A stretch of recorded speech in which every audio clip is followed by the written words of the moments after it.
Hello everyone, and peace of the Lord to all of you. Please invite your friends and let us have some good time together. Today our topic is going to be mix. It's like a time to take a break from the stupid Muhammad and his yellow pages.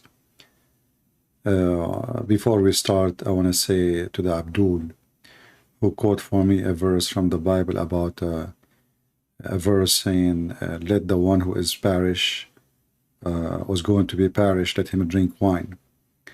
And he was questioning what kind of religion, saying to somebody, drink wine. Yeah, it's very sad. The true religion is the one who tell you drink camel urine.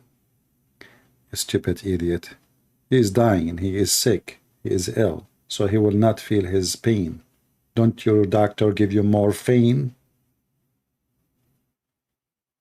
Which one is better, morphine or wine? Stupid people. But you drink camel urine, and there is an issue by the United Nations, peace be upon them, that camel urine causes death, kidney failure, cancer, even corona. You stupid idiot. Camel urine? Hey, by the way, I'm a camel. I'm Arabian, as you know. You want to have some? So Muhammad, and he have his own logic, and they are smart people, and they throw rocks. But we know when you drink camel urine, never ever speak about what we drink, you idiot. Wine is very tasty. And the stupid God of Islam himself, he promised you a river of wine in heaven. So how wine is bad, yet your stupid God, he promised you a river of it, not a bottle, not two, not even a faucet, but a river. Anyway, this is not our topic for today. There is many people, they speak, they are famous, and they famous because simply for a reason, not necessarily because they are smart. In fact, the person today we are going to talk about him, he mentioned in one of his videos that he was so dumb in school. But I'm not going to judge him by that, because, there is many people who they were genius, they were not doing good in school. That is not really a record track of intelligence. But we have this person, his name is Tucker Carlson. This person, I find him, even though like the left, they don't like him, but I'm not going to take his side just because the left don't like him. I might agree with him in some stuff, but 90% of things he say, this person is a mad cow. And I will give you an example today by playing his video. And I want, the purpose of this video is to help you always when you listen to news. Those people are millionaires. This guy, he speak about fake media and, Fox News is no better than CNN. No problem, I agree with you. But you was working for them for how many years? You became a millionaire because of them. So when this person, he speak about Fox News as a fake media, how come you never spoke about it until they fire you? So as long the honey was running, you were kissing their hands. When they kicked you out, they are no good. If you are a decent person and you are against the fake media, you should not be part of it for a second. Or let us say you enter Fox News for a month, 2 months, a year, 2 years, 3 years, 5 years, 6 years, and you find that, you found that this is a bad TV station. Why you stay? You stay until the last day they fire you. You did not resign. This is telling us who you are.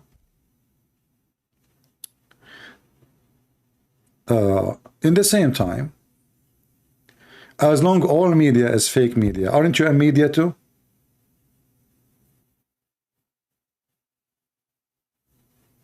Look like he forgot what he is and how he make living. If a person who don't make living from what he say, I will say he is not a media. Correct?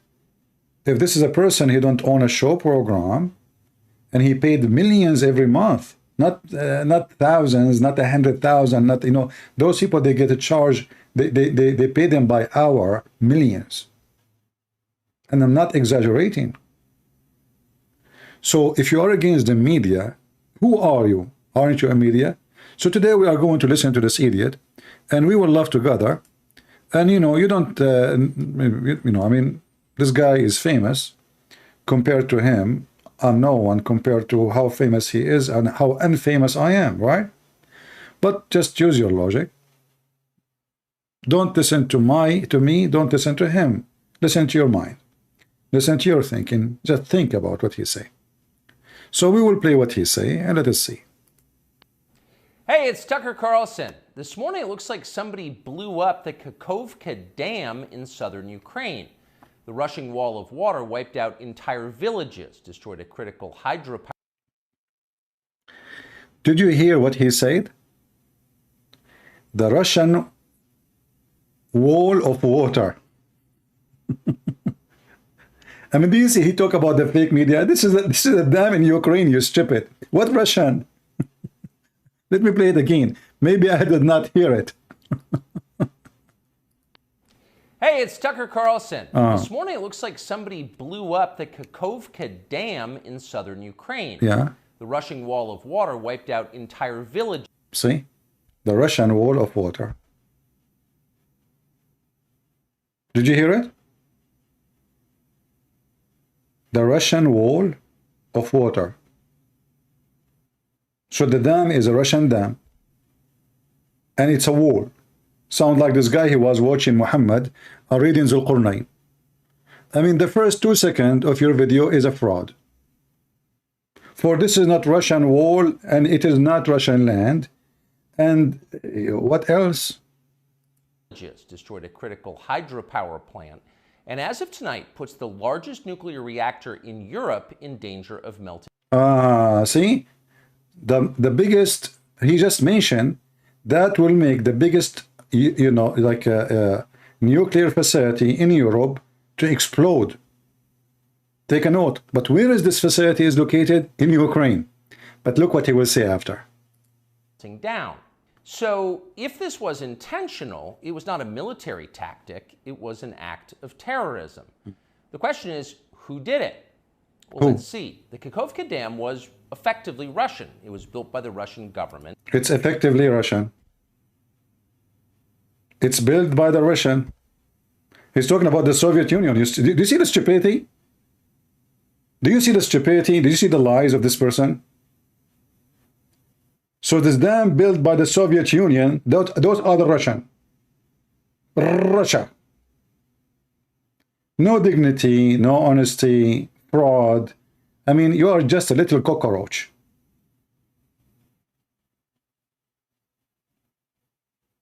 There was no Russia at that time. There was Soviet Union.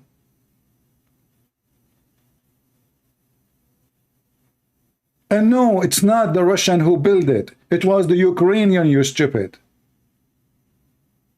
In fact, the Ukrainian, they have the most old after the Romanian. Before the Soviet Union, they have the oldest railway stations in the world.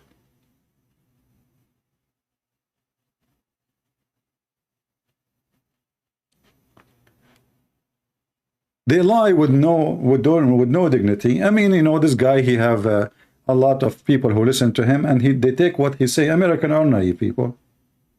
Majority of Americans, they never even finish high school. So that's it. It is a Russian wall. It's built by the Russian. It is inside Russia, and the water is Russian water. And now he will give you the conclusion. What is the conclusion? And now this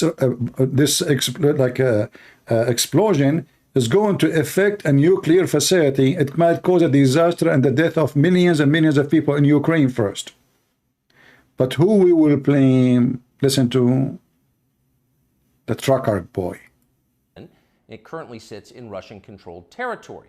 The dam's reservoir supplies water to Crimea, which has been for the last 240 years. This reservoir provide water to Crimea. You just said, you stupid, that this is Russian water, and Crimea is a Ukrainian territory. So why the Russian, they want the water of the Russian to go to Ukrainian territory? And if we look at the map, we will see that this is in the middle of Ukraine. What does this have to do with Russia? Some of them might say to you, this is the border. No, this is not the border. As you see, Crimea all the way deep, this is part of Ukraine. And we will talk about that after this edict is finished. Home of the Russian Black Sea Fleet.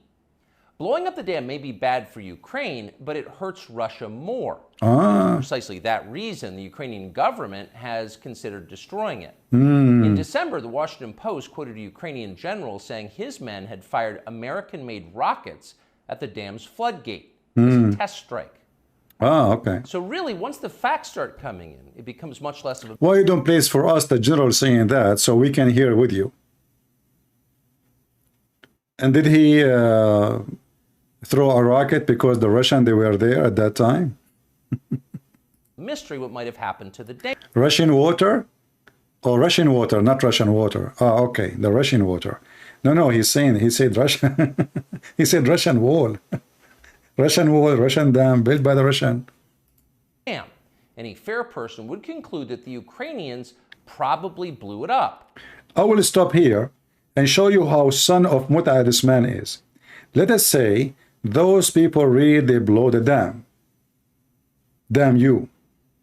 This is their land. They have a war with Russia. Russia destroy their country. You know what destroy mean?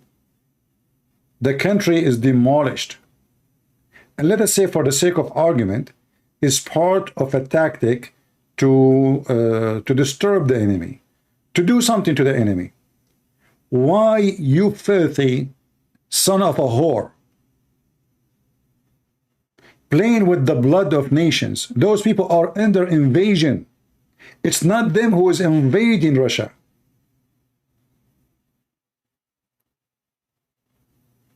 Let us say, for the sake of argument, ISIS, they took my house. And now they are inside the house. And I want to take my house back. It might cost me to burn my house in order to kick them out. So what is your problem exactly? Are you denying the right of somebody to defend his house? This coward, he want to justify the crimes done in Ukraine. The crime done by the Western, not only Russian, by the way, because the Ukrainian are the victims of this war.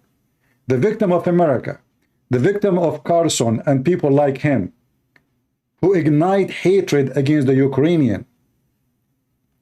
The victim of Europe, the victim of NATO, the victim of Turkey, the victim of everybody. Everybody is using them as a proxy for war. The American, they don't dare to fight the Russian. The Russian don't dare to fight the American. So now they are playing chess in Ukraine. This is the reality. And now this coward, instead of saying what, this war is not just. I mean, those people, poor people, this is a poor country. We knew that Putin, he was not going and making a war to take a little town in the border. He went all the way to Kiev. All the way to Kiev. He sent terrorists and drug dealers from around the world. He bring even fighters from Syria. He brought the son of Muta, the coward Kadyrov, and his dogs.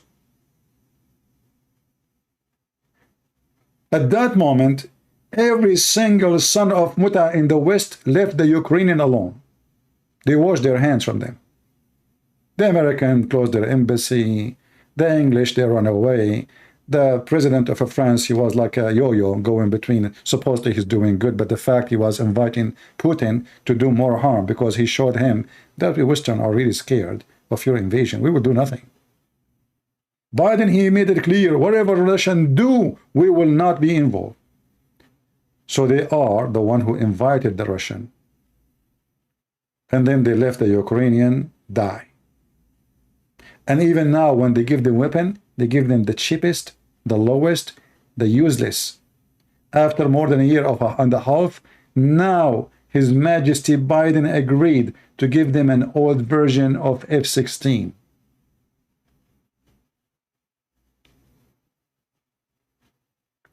People are dying. Houses are destroyed. Nation is killed.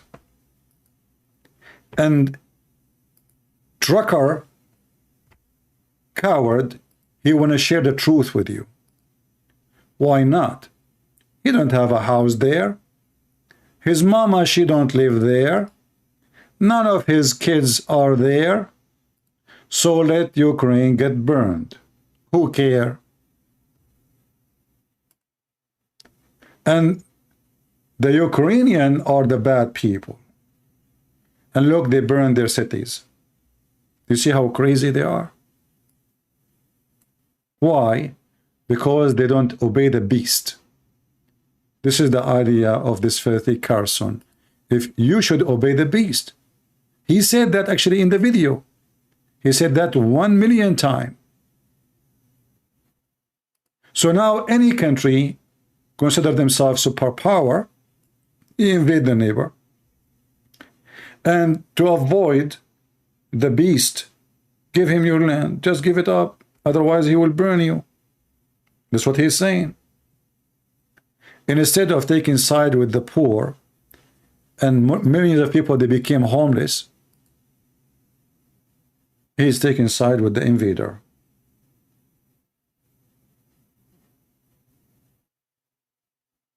Cowards, liars, no shame, animals. I'm trying to avoid to show you how many people get killed, how many women get raped. There's tons of videos. You can search them yourself.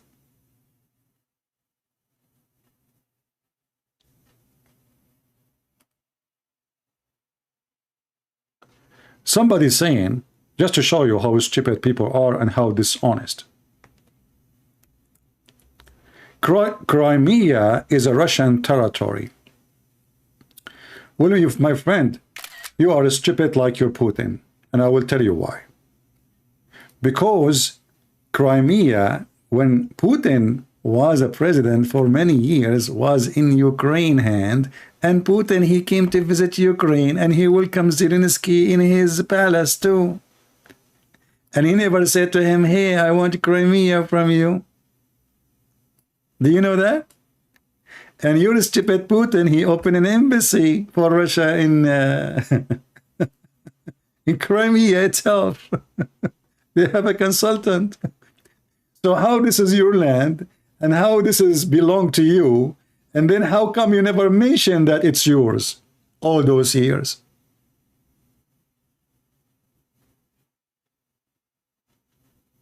Get over it, my friend. You will see, you will be kicked out of there. You see, the Putin, he is so stupid. I used to think of him highly, by the way. I have nothing against the Russian. Actually, I appreciate the Russian people. Not only I appreciate them, actually, I love the Russian people. But this Putin is a piece of shit. Look what he just did.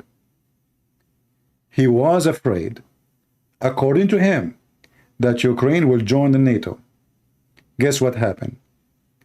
Finland, Sweden, Sweden, I mean, Norway. The line is going long joining the NATO now, just because of his stupidity. And those are in the borders close to Moscow, not like Ukraine. How come he don't invade them? Do you see how they lie in the excuse? If they excuse that he is going to join the NATO, which is the right of any country to join anywhere they want.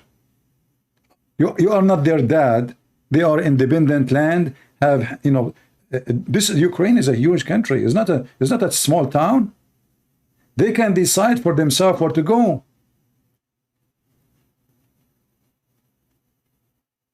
When Finland decide to join the NATO, why Putin don't invade Finland? Why he don't invade Sweden, Norway? What happened? Because he don't dare. He don't. His friend Erdogan is part of the NATO. Invade Turkey. He sell them weapon. How come you are against the NATO and you sell weapon to the countries who they are part of the NATO's?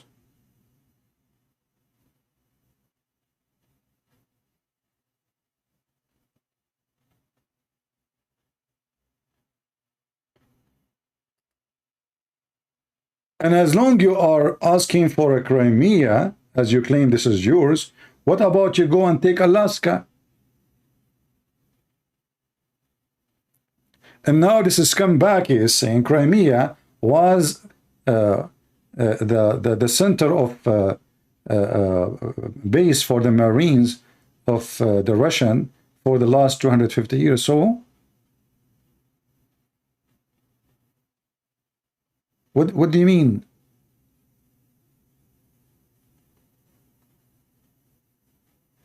So now I go back on history and I will give land to anyone 250 years ago. What about you, stupid Carlson, ask the American to give California to the Mexican, Texas to the Mexican, all of America give it to the Indian, and you leave.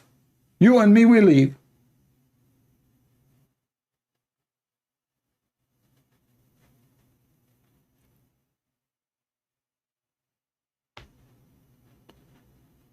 Very disgusting, low-class person. You know, I have my degree in law. And when a country establish relationship with other country, and they send an ambassador, they sign a protocol. And the protocol is that both countries agree on the border and agree not to involve in any matter have to do with the local country which they are going to function in. Which means all the time Russia, when they are having ambassador after ambassador for the last 30 years in Ukraine, they agree that the Russian borders with Ukraine as it was when they were sending the ambassador, and this is the correct borders. And all this time and all those years, Crimea is part of Ukraine. So how come none of the Russian opened his mouth before? And Putin himself was a president for the last 20 years. He never opened his mouth. Or more, actually.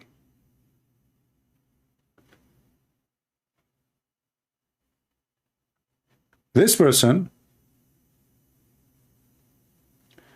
what degree? Man-made law? Just to show you an idea how people are stupid. This guy, he is getting me busted. What degree you have? Man-made law?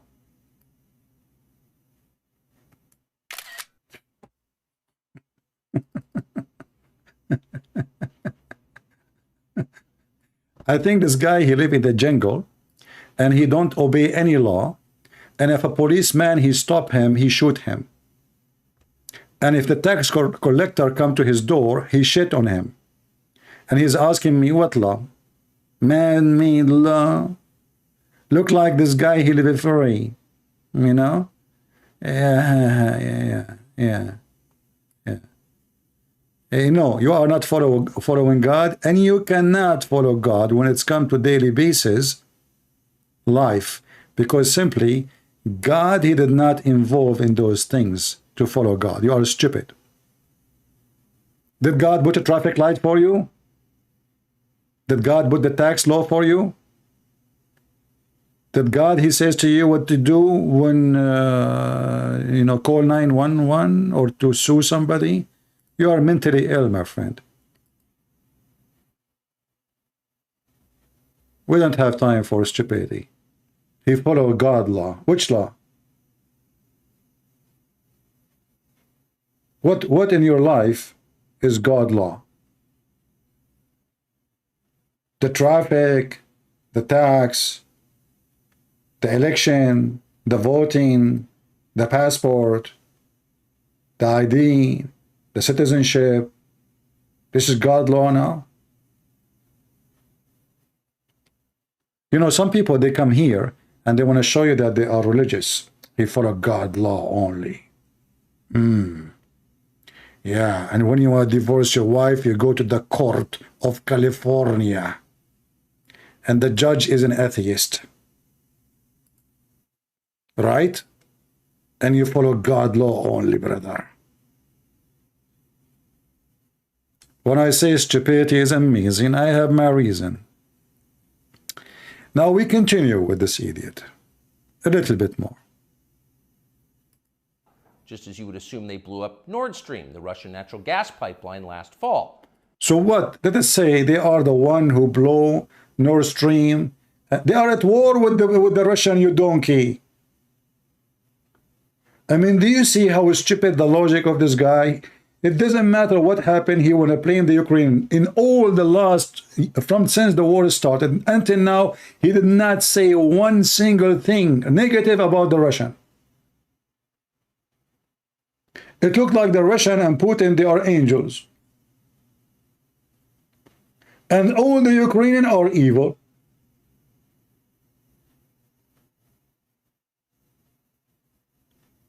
Do you understand what I'm saying? There is nobody is perfect, but for Carlson, the Russian is perfect. Always they are right. The Ukrainian in every single video, they are evil. But this is the same coward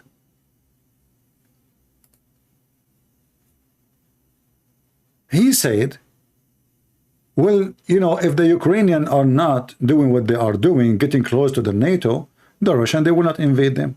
Okay, wonderful. So now we are going to listen to your advice. But he is the same person. The same person, he was saying, why the American, they want to involve in Syria? Why the American, they want to involve in Syria? Which I don't like the American to involve in Syria. This is true. But the logic is awkward. He don't mind if the Russian and the Iranian and Hezbollah involved in Syria to stop the American. But he don't mind the Russian, oh sorry, the Ukrainian, he mind the Ukrainian trying to join the NATO. Do you understand? So when the American involved in Syria, and I can play the video for you, when the American want to involve in Syria because they don't want the Russian to control Syria, he say, well, why want to involve there? That is not a good reason. But he is the same person, he say, that it's a good reason for the Russian to involve in Ukraine because they want to prevent the American from getting close to their borders. So it's okay for the Russian to take Syria, in his logic, because they want to prevent the American from being in Syria. But it's not okay to the American to involve in Ukraine because American, they have no right. Only Russian have right to take anywhere. This guy, I don't want to make a conspiracy, but he's an idiot and he is sound like paid by the Russian. Is it possible? Why not? Time will tell. I want to show you a clear evidence of the stupidity of this man. Good evening, sir. No, not this man, this other one. This is Zakir Naik. Zakir Naik is smarter. This is from the, and I'm quoting now. This is Carlson himself is speaking about who is the one. There is, when Obama wanted to strike Syria, Christians, not what they say nationalist and etc. Christian, and specifically Christian from Syria, they made a huge movement in USA to stop that war. Christians and Christians only. And we can show you one of the videos of a woman. She exposed John McCain at that time, the filthy McCain who loved to strike Syria. The stupid media, they say that the white supremacists, they are the one who made this lobbyist to stop the attack on Syria. And now Carlson is going to expose them. But how? Listen carefully. Small but influential white nationalist movement. The Washington Post agreed with this assessment. They said the war's critics hold, quote, racist, anti-Semitic, and sexist views. But wait a second. Why would white supremacists oppose the bombing of a non-white country? Syria is a non-white country. People, Syria is a non-white country. Syrian or African for Carlson. He is refuting now the stupid liberals. The stupid liberals, as usual, they say stupid things, no problem. They are liberals, and liberals never speak something right. And now he want to get them busted. And he is asking a question. Well, as long you are saying the white supremacist is the one who is trying to stop the attack on Syria, why the white supremacist want to support a country which is non-white? This donkey, he do not know where Syria is located. He thinks Syria is an African land. He thinks it is Somalia. Racist, anti-Semitic, and sexist views. But wait a second. Why would white supremacists oppose the bombing of a non-white country?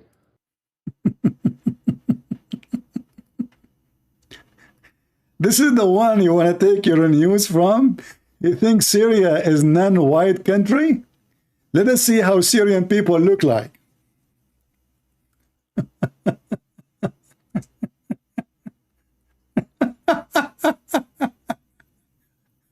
Brother, this is non-white. This is...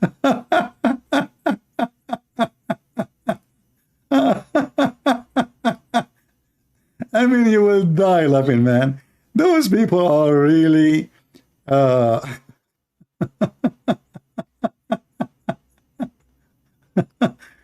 I know, you know, the Syrian people are really African. They are so African, buddy. I mean, they are so dark in skin. Can't you see it? Are you blind? Why you don't see it? Don't you see? Now, don't look at the women wearing this garbage bag. Look at the kids.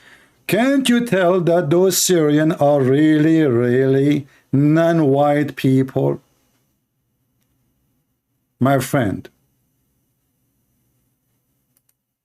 we should understand that Carlson, he knew everything. I just search. Don't think I search for something special. No. I just search in English Syrian people. You can do the same. I just search for Syrian people. I did not search for a blonde Syrian. I did not know. I did not search for a Christian Syrian. I just searched Syrian. And as you see, I'm showing you Muslims. According to this donkey, who is trying to refute the left, hold on, wait a moment. Why the white supremacists want to support non-white country? This remind me when I was in the army, they have like a place they play movies for the soldiers. I went there, and we have like a higher rank officer with us. And they play, actually, the movie was about Syria. Actually, if I try to remember the name, and the name is, well, movie is made a long time ago. Maybe one of you can remind me of the name. The American commandos in the movie, they jump in the beach of Damascus. And I was watching, and like I said, sir, this is the movie, like supposedly we will learn something from it. He says, yeah, you can get experience about how countries there, you know. I said, but there's no beach in Damascus. He said, what? He said, Damascus is not in the sea. It's at least 170 kilometers from the sea. So how those soldiers, the commandos, they jump from the boat, and after 3 minutes, they are in the middle of the city of Damascus. Learn from the American, brother. The American, they can tell you where is Damascus and who is white and who is black. Right? And this donkey now, he decide that Syrian, they are non-white people. And he is a witness. In Syria, you will not find a single black person. Not a single one. You know what a single one? Not a single one.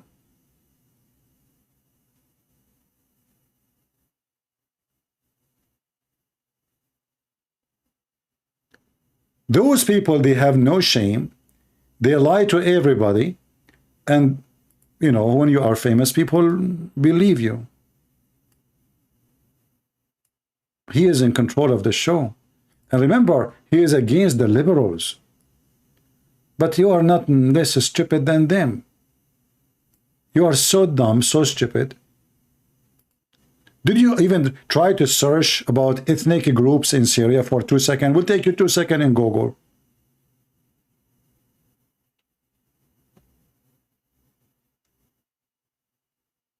Two seconds.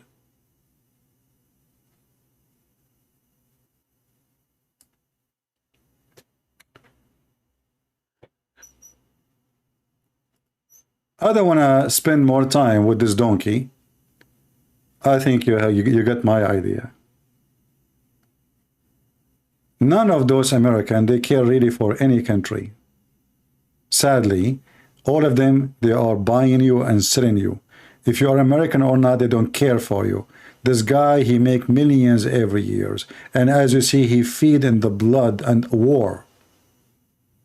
He claimed that he is against war, but he have no problem if Iran invades Syria or the Russian invade Syria.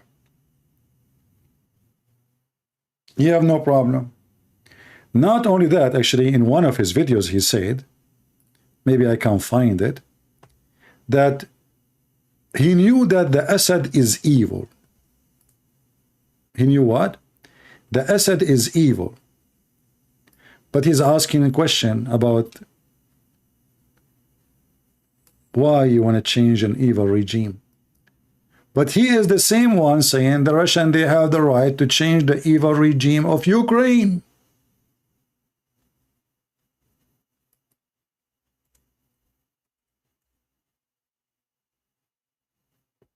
It came from the, and I'm quoting now, small but influential. Let us see if we can find it. Give me a second. Do you see the stupidity? Why we want to change a regime in Syria? And by the way, I don't support changing any regime by the involvement of the American, because the American, they don't fix it, they burn it. They never fix anything.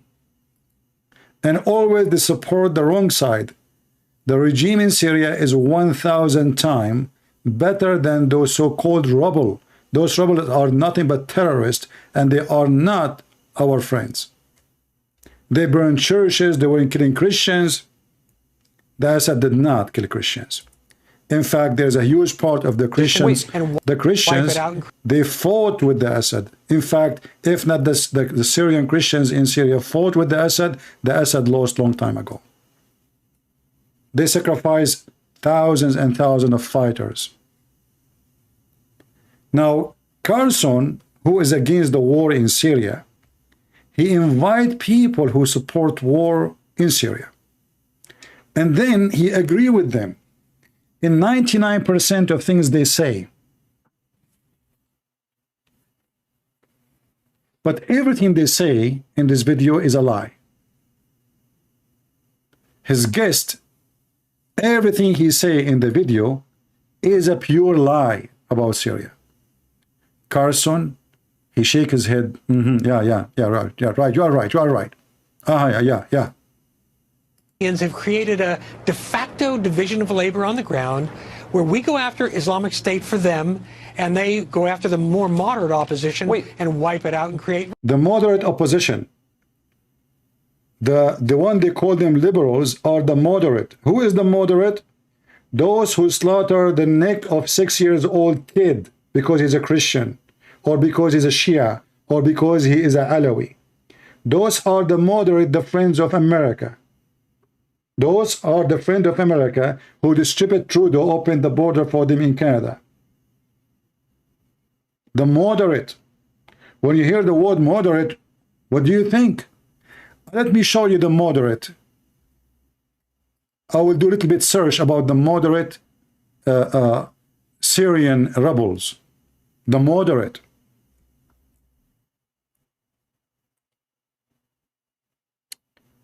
I'm not going to search for Al-Qaeda, no. I'm not going to search for ISIS, no. I will search for the friends of America.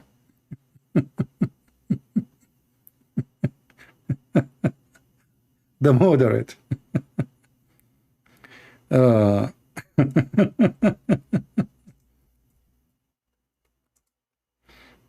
I mean, they are really very moderate.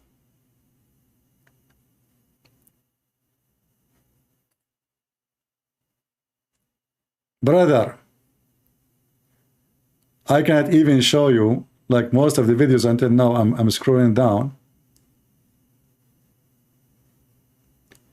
I don't want to show you really the crimes they did, the execution, Allahu Akbar in the top of their head, slaughtering Christians, burning churches, killing women and children, hiring children to fight in war.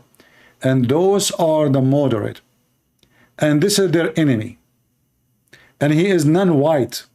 Remember, the Syrians are non-white. This is the president of Syria. He is non-white person. Those are the moderate.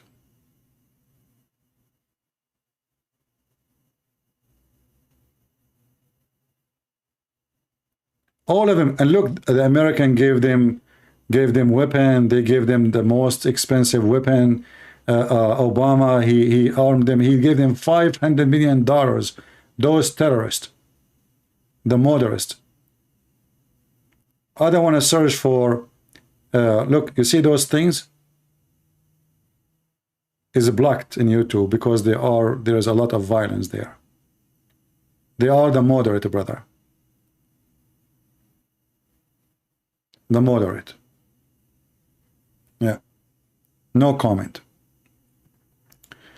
Fighters from Chechnya, from Turkmenistan, from Afghanistan, from Taliban, from Somalia, from Egypt.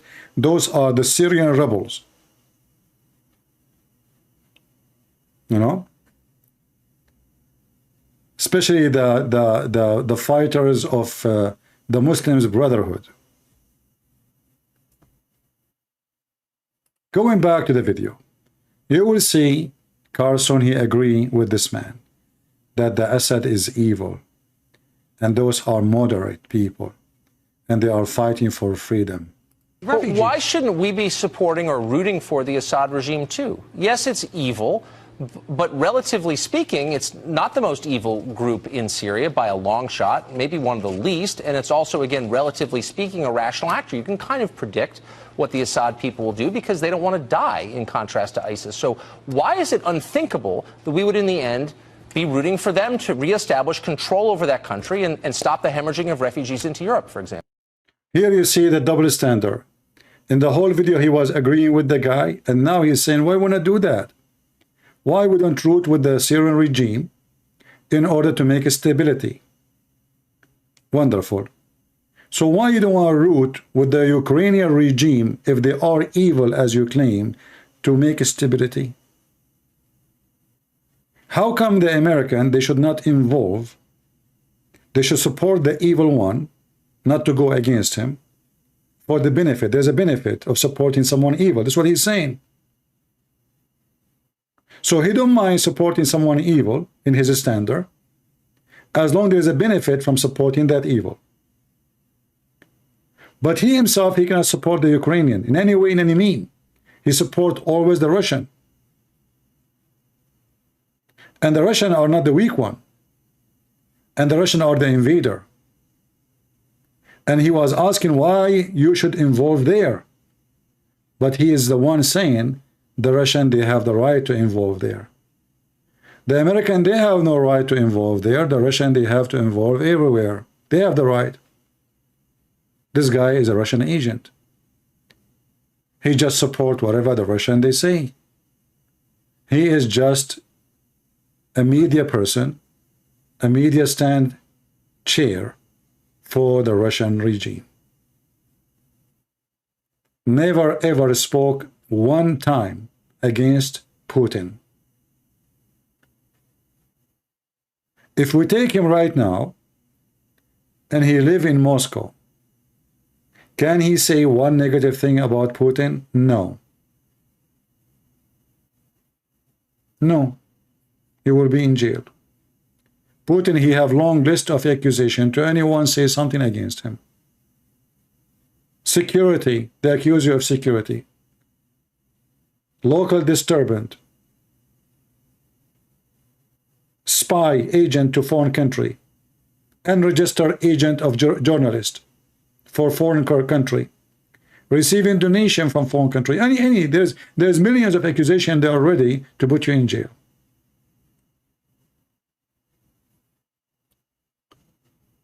Very evil people.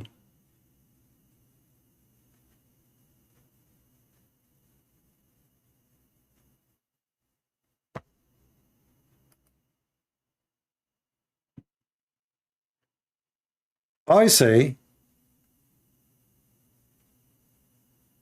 leave the people alone. It doesn't matter if it's Syria or Ukrainian. Keep your shit in your pants.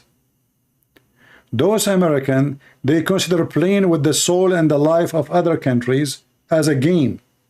This guy is doing business. All for him is this is a business. Millions of dollars, salary, money. And he say always he oppose the others, not because he have morality or he have intelligence. As you see, he's stupid. He oppose so he can be controversial and people they speak about him more. And that will keep him hot in the market. If he is the same as the rest, well, he will not be shiny for the rest. If the left they say right, he will say left. If the left say left, he will say right.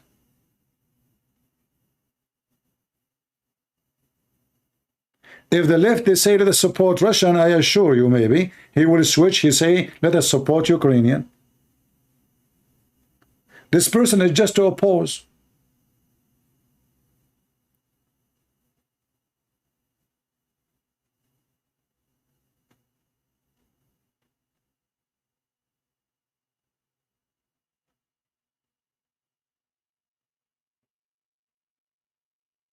Everything happened in the Middle East in the last 50 years is because of the evil Western involving there.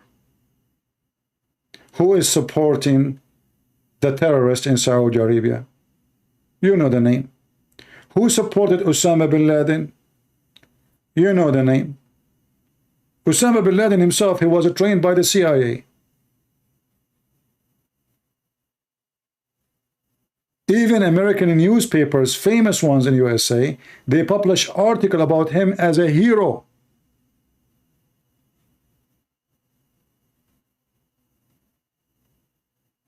What about Saddam Hussein? He was a hero for America. He fought the Iranian regime for 8 years. One day, they, he became a useless card. They burned him. He made mistakes. They thought of him, he will take over Saudi Arabia and Kuwait, and that is dangerous. They want to protect those two farms, because those Middle Eastern countries are farm for them, where they grow chicken. The Saudi is a farm, Kuwait is a farm, Qatar is a farm, Emirat is a farm. Those are not countries. Until now, they are countries, and they will never be countries. They are farms of biggest countries. So, like the farm of Saudi Arabia right now, when they felt the Americans are not taking care of them, they wanted to show the big boss, we can go to other boss, to China. Because they cannot live as an independent country. They need a protector. If not you, American, we will go to the China. What do you want? Because they cannot really fight the Iranian. The Iranian, they can invade them anytime, and they can eat them alive.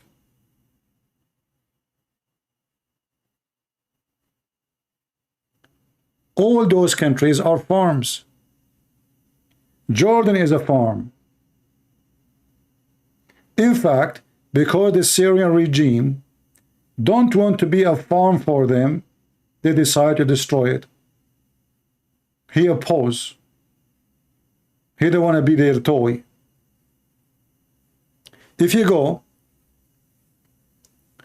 and check a little bit go back on time, see why the war really started in Syria.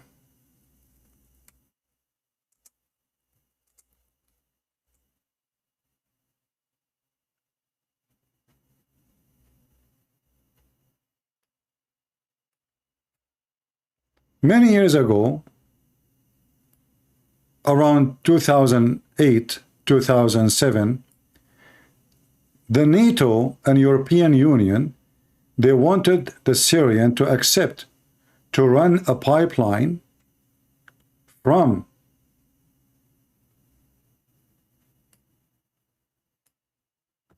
Qatar, gas, all the way through the sea to Europe. It will go through Turkey too.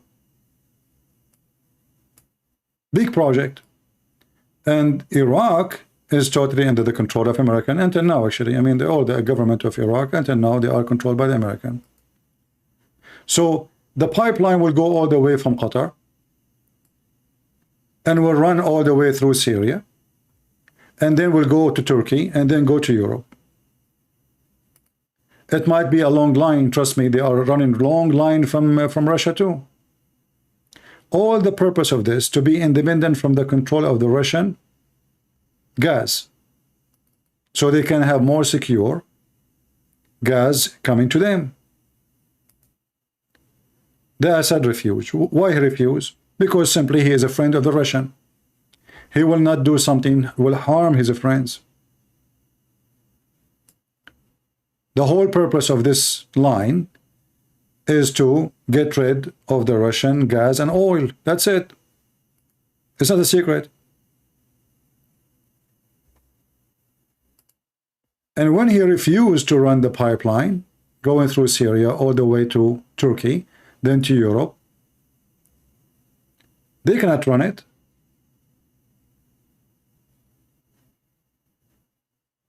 Iraq, not all of it is the same. They can run the pipeline through Saudi Arabia, and then they can run all the way from Jordan to Syria. This area in Iraq is controlled by the Shia, which means no way this line will go through.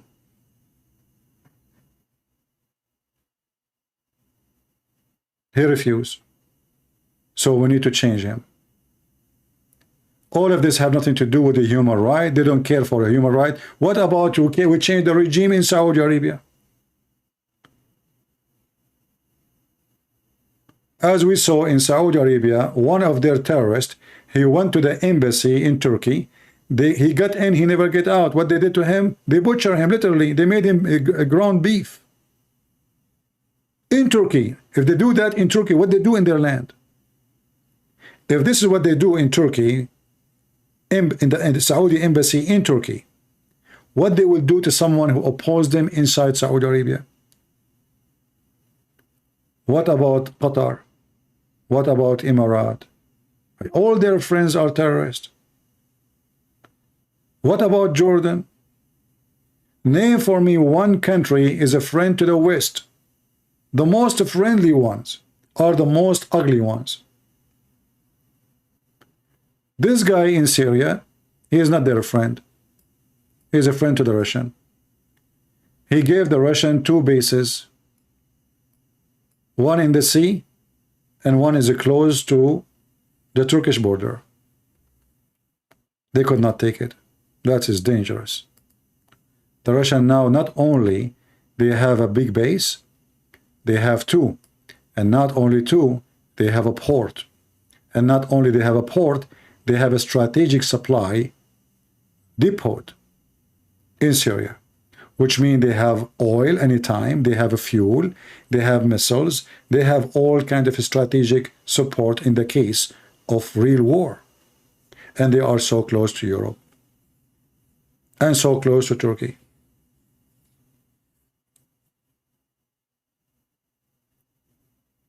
This has nothing to do with a human right.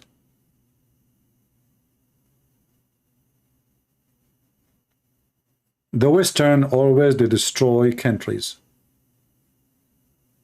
and the the Ukrainian are victims of the Western. Not only the Russian. There is two beasts.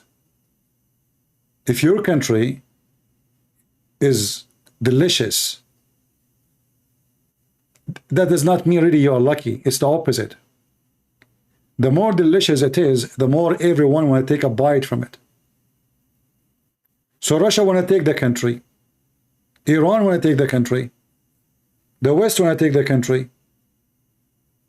And the Syrian people didn't know what to do. And now everyone support his own gang. The American, they found that always the Muslim Sunni are the best gang to support. They are terrorists. They kill for money. And they are willing to be sold. They say Allahu Akbar, but they have no problem to receive dollar from the American. They say we want to fight the kuffar, but they have no problem to be trained by the CIA. The Muslim Shia, they say they are against the kuffar, but they have no problem to buy even weapon from Israel, as what happened in Iran during the war with Iraq. Imagine Iran was buying weapon from Israel. And imagine Israel is selling weapon to Iran. Does that make sense to you? To make it more stupid, imagine Israel is supporting Hamas in Syria, and they are fighting Hamas in Israel. This is what happened in the last 10 years in Syria. Israel was supporting Hamas fighters in Syria. Even they opened a hospital for them in the borders with Israel. How you fight Hamas inside Israel and you support Hamas inside Syria? The answer is very simple. Hamas in Syria, they are killing the regime army. So we support them. Zero ethic.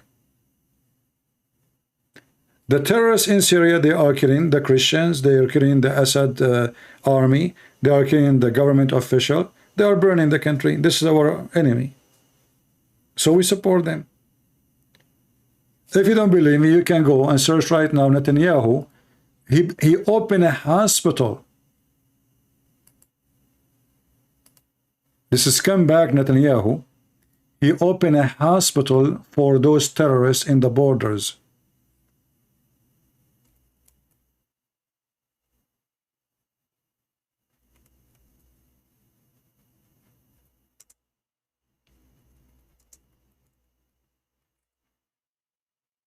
He armed them, he supported them, he visited them.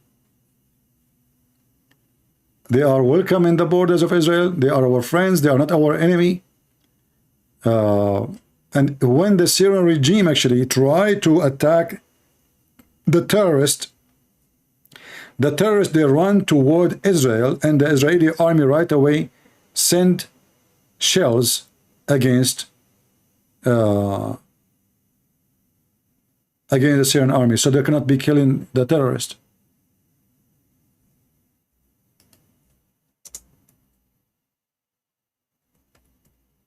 Let me try to find. Here we go. Do you see it? Netanyahu visit Syrians injured civil war. Who are those Syrians? They want to make you believe that Netanyahu, he was doing charity. He was supporting those who burn churches and kill Christians in Syria.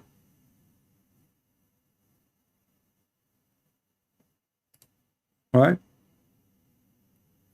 In fact, me, myself, I support what Putin, he did in Syria. You know, I always spoke actually good of Putin. But this guy, he decided to make a big poo-poo. And look what happened now. After more than a year and a half war, the Ukrainian army is stronger than never before. The Ukrainian army became one of the massive, scary army in the world, even though they don't have much weapon. But now they have extreme, powerful experience in war. To the point, the Russian soldiers, they are running to their life. Russia. When we say Russia, we are talking about a country is scary. Scary even to the American, to the Chinese, to everybody, to Japanese.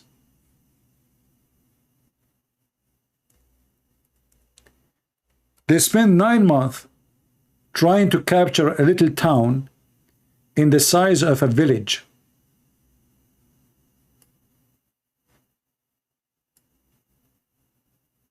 It's called Bakhmut. All the massive army of Russia, they could not take it. Then they hire a terrorist group, criminals, mercenary, and they took, according to them, 60%. Just today, the Ukrainian took the big part of it back. We are talking about a city very close to the border where the Russian massive army is located. Tiny. This is not a city. This is a population of like 7,000 to 10,000 people. This is a small little town. It's not in the mountains. And yet they could not take it. How do you want to take Ukraine? 2 weeks ago, Wagner, they announced that they control Bakhmut, which is a lie. They control a big part of it. This is true. Today, they are running away. So, took them 9 months to take it, took them 3 days to leave it.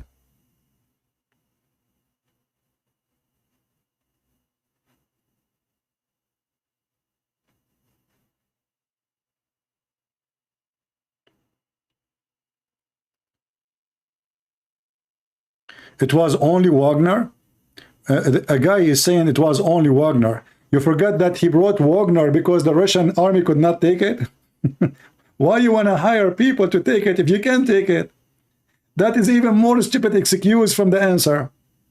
Because it's an insult to Putin to hire an organization to take a town because your army cannot take it. That means an organization is more powerful than your army. Is that correct, guys? If I hire a contractor to take for me something I cannot take it, that means the contractor is more skilled, more powerful, more equipped, and even they have a great fighters.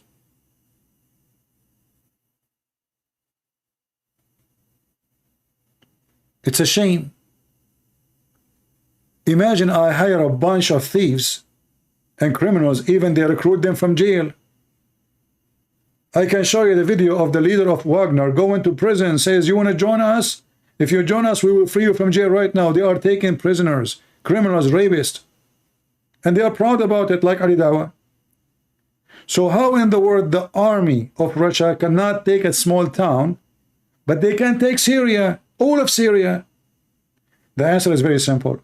In Syria, they were fighting the Syrian Muslim terrorists. They are coward. Those are coward. They shout too much. The second the enemy come, they run, they hide like a rat. The same what happened between Israel and Hamas. When the Israeli army, 60 soldiers, they come and they invade 60 soldiers, not 6,000. They invade a Hamas town. All Hamas fighters are under the ground. The Israelis go and they capture somebody or they kill somebody he's wanted. After the Israelis leave, all Hamas fighters are in the street holding their guns. Allahu Akbar, Takbir, Allahu Akbar. So the difference is their war in Syria was war with cowards. Those Muslim Sunni, we know them, they are cowards. This is why always they lose war. They never win war.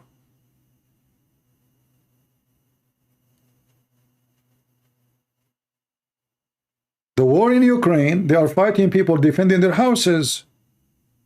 And they are brave. Ukrainian in history, go and read about them. They are not like a cookie you can eat.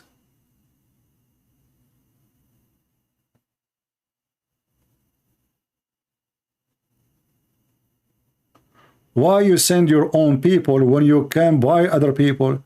My friend, you are stupid. Those are Russian too. I mean, my friend, I hope I did not insult you by calling you stupid. I'm just giving you a rank. Those are your people. What's wrong with you people? Those are Russian. Guys, this guy, he solved it. He shake his head. He said, now I know what he is doing. Why you would send your own people when you can buy others? He is buying Russian. Does it make a difference? And not only that, he is paying them 5-6 times more. Those are Russian, and he is paying them 6-7 times more salary than normal Russian soldiers, if not 10 times. Did you fix it? He's hiring others now?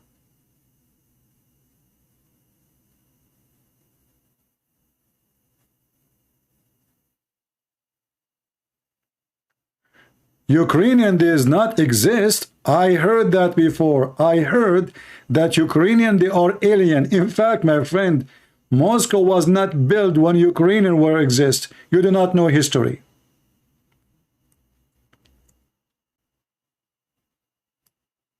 You are just silly and stupid.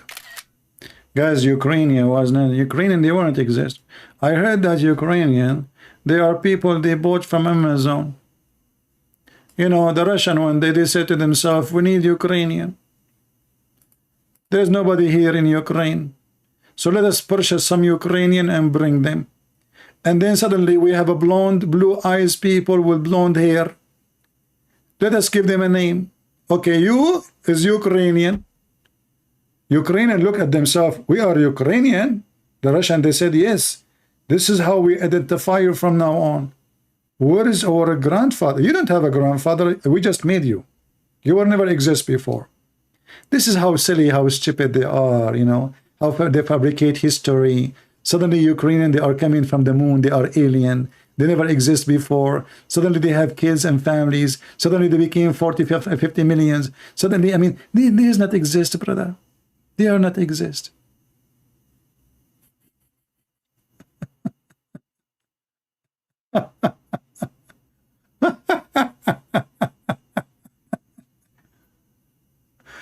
Oh boy.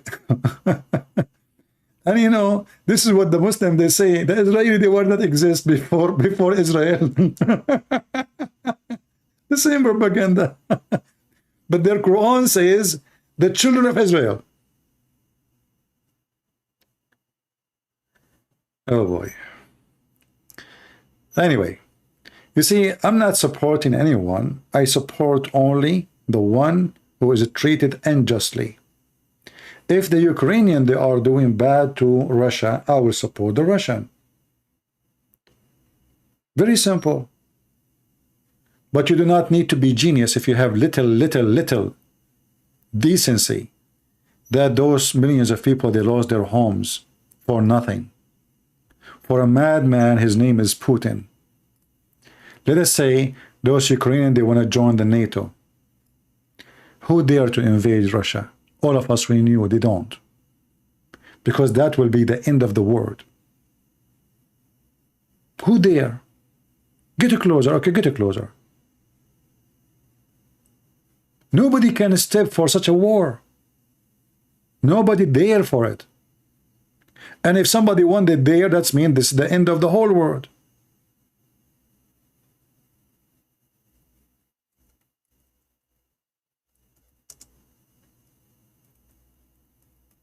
Who can threat Russia?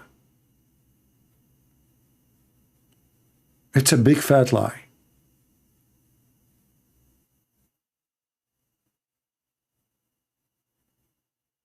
And you know, trust me, if those countries don't have a powerful weapon, trust me, they will kill each other. We will have Third World War long time ago.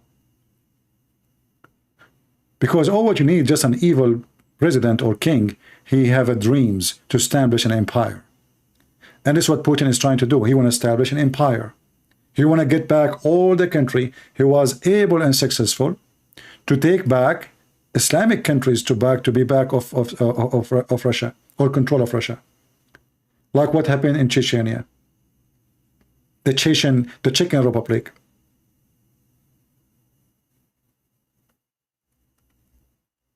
Who is the one who burned the Grozny?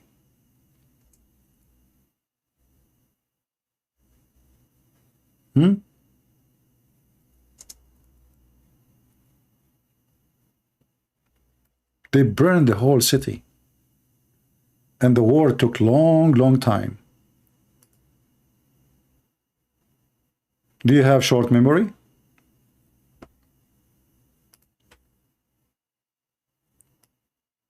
This is not their land. Not only it's not their land, this is a country, the people there are Muslims. So they have nothing to share with the Russian. And now Putin, he was the leader at that time, and he is the one really was in charge of the intelligence, and he's behind the torture and killing a lot of people from this country. They killed the one who is opposing them. They hire a dog like Kadyrov to be their dog. This is a Grozny.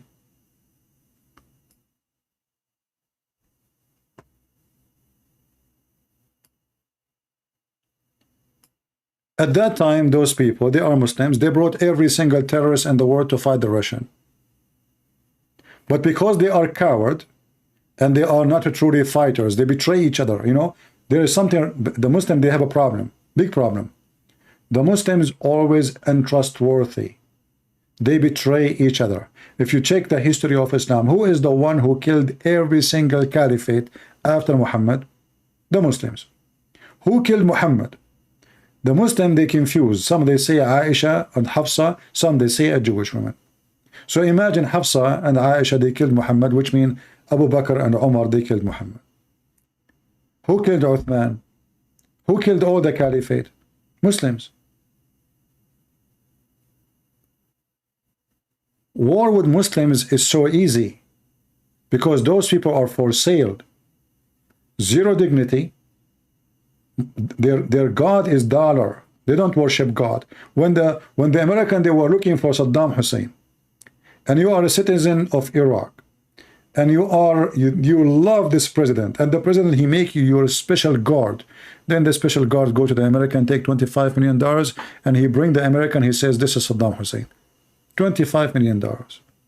Muslims. Just say money. In Saudi Arabia, just a few years ago, if a woman, she walk in the street without covering her face, she would be beaten by the police. The crown prince, he decided to, no, we don't want this no more. Who dare to say no? Cowards. Suddenly their religion is not important. A week ago, we beat a woman if she is alone in the street. A week after, a woman, she drive a car. And now we have nightclubs. And now we have festivals, and we have music, and we have dancing, and we have women wearing jeans and short skirt, and even they are doing parties.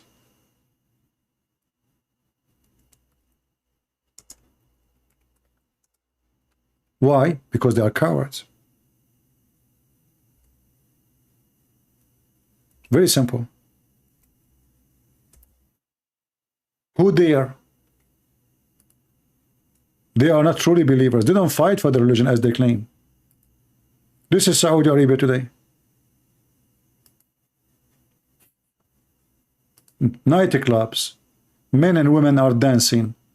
Who can believe in this?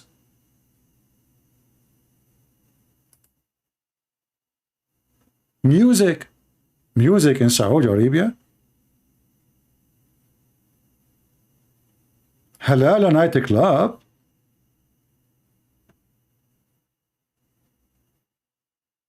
Who wanna go with me there?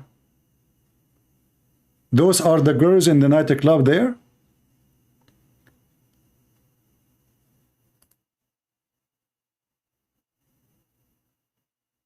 Who can believe it?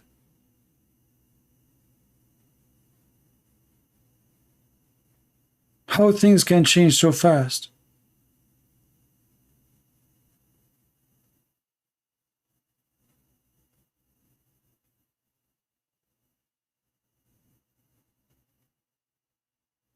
All of this because really they are not really attached to the religion. They have big mouth, they shout a lot.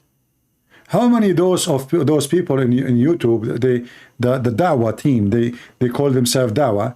They're like Sheikh Othman. When Sheikh Othman want to make a video against what the Crown Prince in Saudi Arabia is doing, he was never there. Do he there? What about Mimi Hijab? Mimi Hijab, he took off his clothes in front of the Chinese embassy.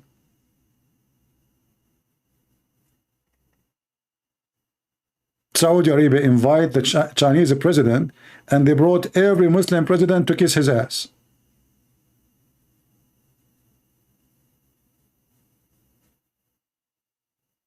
Reality. The Western, they put sanctions on China because the Chinese are not treating nicely the Muslims in China. The Muslims, they kiss the ass of the Chinese president.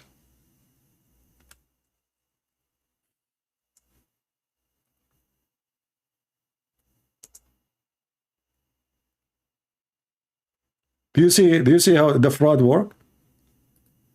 How this guy is discriminating Muslims, killing Muslims.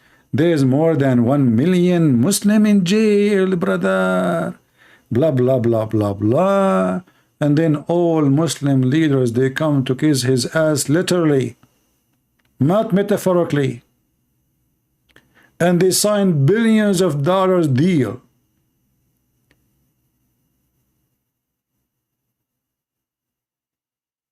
Name one Muslim president he did not come and kiss the ass of the Chinese president. The King of Jordan, Erdogan, even Somalia, man.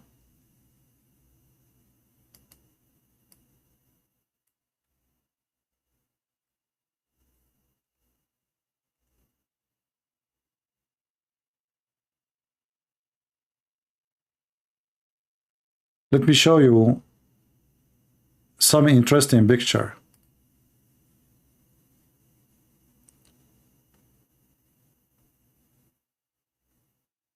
I mean, who is left is not there. Do you see all the flags behind? All the flags behind, there's only one of them is not a Muslim country. All those flags behind, all of them, except the Chinese flag, all of them, they are Muslim countries. All of them, they come to meet the Chinese president. The same they did exactly with the Trump. The second they see a lion, all the hyena, they are in his ass. When Trump, he came to visit them, they did the same thing. The only different, when Trump, he come, he brought his daughter, the Barbie, and all those Muslims, their mouth is open. By the way, nice to meet you. What's your name? Ivanka? You are married, Ivanka? Okay. And there's a Muslim when he built the mosque. He built the mosque, he called Ivanka.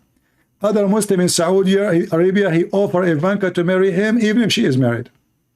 Other Muslim, he says, if Ivanka, she convert to Islam, I will give her all my money. I mean, everybody is horny.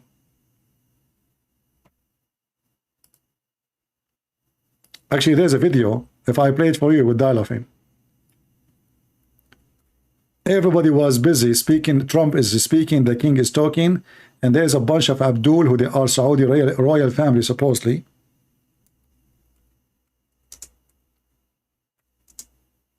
Sitting next to Ivanka Trump.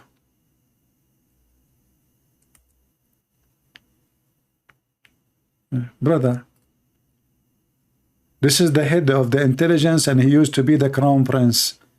He is explaining to the wife of Trump. This is other prince. He is getting closer, you know, to Ivanka. Okay, he want to take care of Ivanka.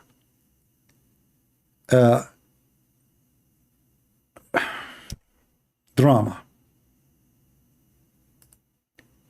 Ivanka in the middle. Princes of Saudi Arabia, they are explaining to her, we have camel urine. The Prophet, he used to drink camel urine, is very healthy. Do you want some? We have hot urine, we have cold urine, we have fresh urine. What do you want?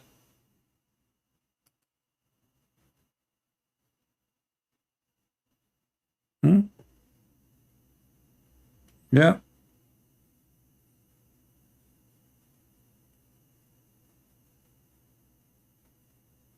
Exactly the same they did with the Trump. The difference is the Chinese president, he did not bring his Barbie daughter with him.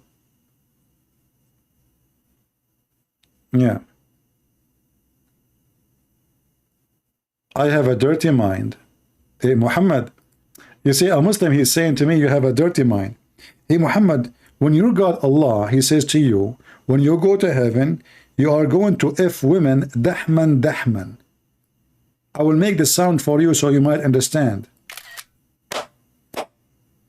Did your God Allah have dirty mind or a clean mind? Dahman, dahman. You push it so hard, brother. A Muslim speaking about dirty mind. A person whose God promised him endless penis and a vagina for that, fit for that, and a penis will never go limp. He's speaking about dirty mind. Look how sensitive they are. Decent. Muhammad, did you get hurt from my words? Do you want to call me in Skype so I can just speak to you nicely and fix it? But I don't know if your mom, she's around. I have to do breastfeeding for adult first, 10 times. Was your prophet dirty when he ordered your mom to give her nipples to Christian prince for 10 times? Different days? 10 times different days? What about 9 times? I mean, why 10? May Allah sewage wet line punish you, my friend. And my friend, your Allah cannot even save Muhammad. Okay, let me show you what happened to Muhammad. Let us see who is the one is punished. I don't faint every 2 seconds. Your prophet, he poo-poo in his bed. He cannot go and move. He is hallucinating. Look at this, look at this. I'm glad I remember this hadith. The Messenger of Allah fainted when he was sick. He saw Ivanka Trump. And he saw Ivanka and he looked at his wife. He said, this is my wife and this is a wife. This is a woman. And this is a woman? You know what? Trust me. If Muhammad, he saw Ivanka, he will make a chapter in the Quran called the chapter of Ivanka, and he will describe the virgin like Ivanka. I assure you. So the Prophet, he was sick. He fainted. Muhammad, are you with me? Your Prophet fainted, the fainted Muhammad. He woke up and he said, has the time for the prayer come? They said, yes, yes. He said, okay, tell Bilal to call for the adhan and tell Abu Bakr to call the prayer for the people. And then he fainted again. Oops. And then he woke up again and said, has the time for the prayer came? They said, yes. He said, okay, tell Bilal to call for the adhan and tell Abu Bakr to lead the people for prayer. And then he fainted. What the heck?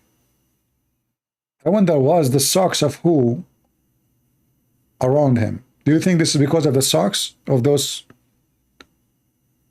companion of the Prophet? They make him faint. And then he woke up again and he said, has the time the prayer come? They said yes. He said, tell Bilal to call the adhan and tell Abu Bakr to lead the people for prayer. Aisha, before now, she knew he was going to faint soon. So start rushing, speaking fast. She said, my father is a tender-hearted man, and he is a stand, you know, in the place he will weep, and he will not be able to do it. So if you told somebody else, okay, tell somebody else who can do it. Then he fainted. She did not even finish the sentence. He fainted again. And then he woke up. Look, what the heck? Again? And he said exactly what he was saying. He did not care what Aisha said. Then he woke up and he said, tell Bilal to call for the adhan and tell Abu Bakr to lead the prayer. You are like a female companion of Yusuf. What? What? You are like what?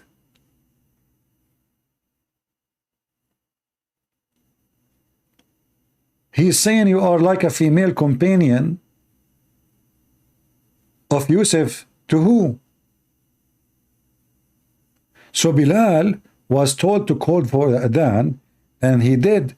Abu Bakr was told to lead the prayer, and so he did. Then the messenger felt little better.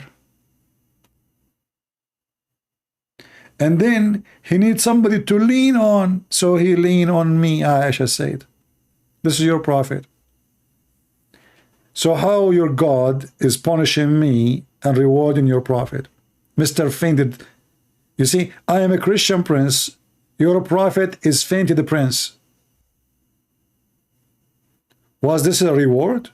Isn't it the Quran says Allah, he put a penalty on you as sickness? Isn't it sickness a penalty from Allah?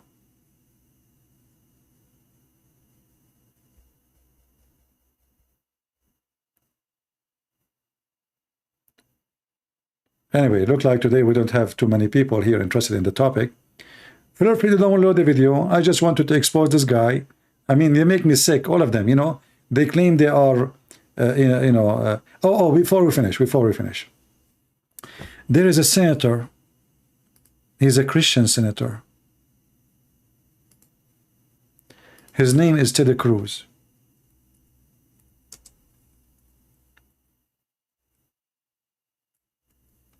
Ted Cruz, he's disgusted with the decision of Uganda to make a penalty for homosexual.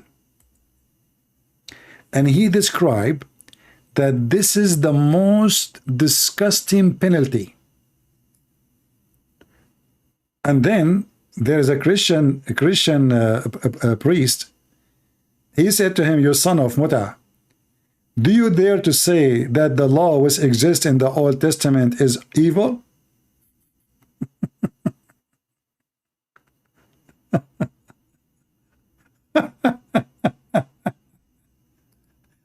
This guy, he claimed that he is conservative and he is a Christian and he adored the Bible and la la la la and lu lu lu lu. You know, he's woke. You see, those they call themselves Christians, they are the same as the Muhammadan. They play taqiyya. So he's a Christian in the church. He agree with the Bible at home. He opposed the Bible on the front of the TV. And then a Christian minister, he gave him a screwdriver. He told him, "Do you dare to say that this is evil which is written in the Old Testament? Do you?" You don't dare. Potato. Cowards. They bow down to the wave so they can get popular, but not with us. Not with us. We are here to expose those false Christians. Right? Anyone have any question for me before? By the way, just to let you know, I am an Arab. I believe in democracy. If your question or your answer I did not like, I will block you. Because this is the only language you understand. You woke culture. You support terrorism. You like the communist in China. So can I practice the Chinese government rules on you? Consider me communist. The whole country have one opinion. The whole TV station, they have one news. The whole newspaper, they have one line. The whole cartoons in the movie praising the president, even cartoons. There is songs for the president. There is ice cream for the president.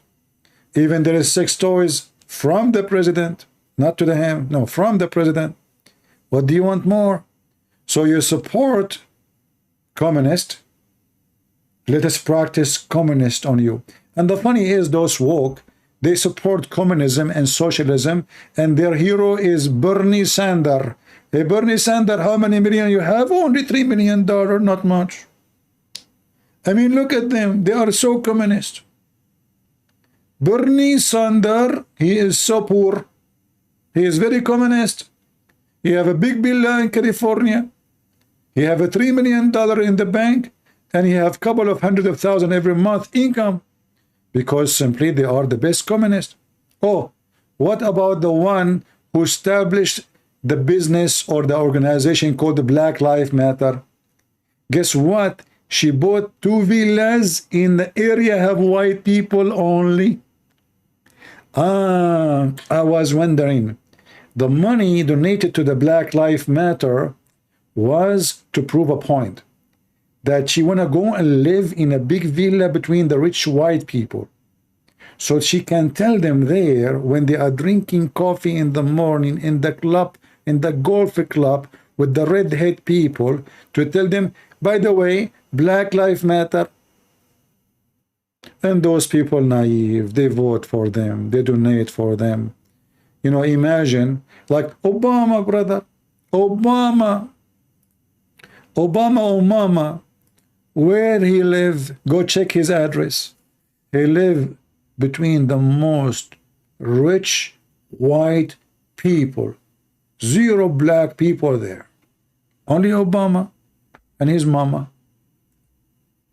They are very much in love with the black people. What about Nancy Pelosi? Nancy Pelosi, she loves black people.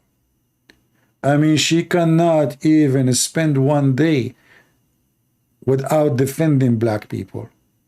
But she cannot live between black people. I mean, it's not because she is racist. No, but she have some kind of allergy. You know? All of them, they are socialists, but they drive the most expensive cars. They have a huge bank account. They want to defend the poor, but they are millionaires. They are against fuel and gas, but they drive the biggest engine cars. But brother, all of them, they want to go green.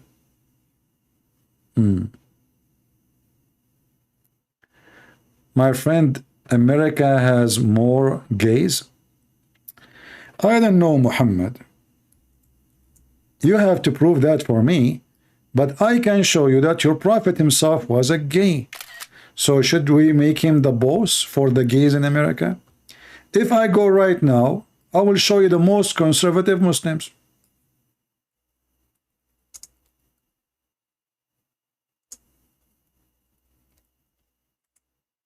Taliban, brother. Taliban, brother. They bring every Friday night, brother, and every Thursday, tomorrow, brother, they bring a boy and they dress him like a girl. And he dance for them. And then after the party, they have sex with him. If you don't believe me, there is tons of documentary made even by Muslims. Bachabazi, Afghan, those are not girls. And not only that, look how disgusting they are. They bring boys in the age of 5 and 4 years old. And you are talking about gays? This is Afghanistan.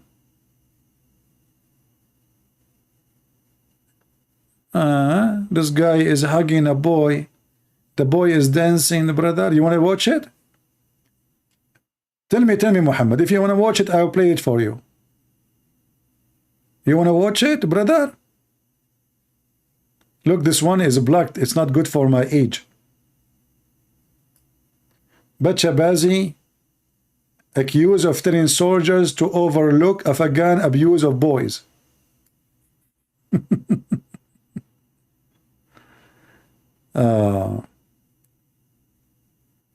I advise you to do 9:30 a.m. Well, I go live when I feel like it, my friend. You can always watch it. This is not a Bachabazi boy.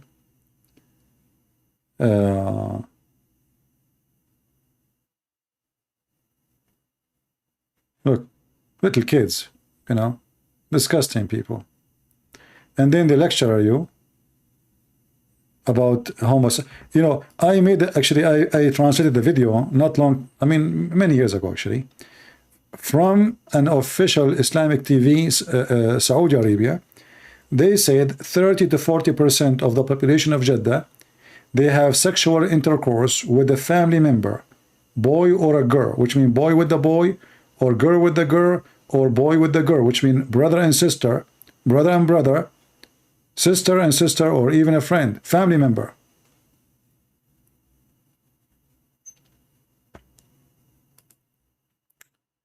Somebody, he said to me, early Christians in Acts chapter practiced communism. To practice communism, the one who told you that is a monkey. To practice communism, you have, number one, you strip people from their rights. Is that correct, guys? There's no right for anyone. There's no right to believe. There's no right to spend. There's no right to earn. This is what communism. Communism is the government decide who earn, who don't. But this is absolutely false. And that starts with the Christ making it clear that it's your will, choosing what you want. Not everyone say to me, Lord, Lord, but the one who do the will of my Father. So what is the will of my Father? David, he was a king. He owned territories. He even have slaves. He have, thousands of people working for him. Do you see how communist they are?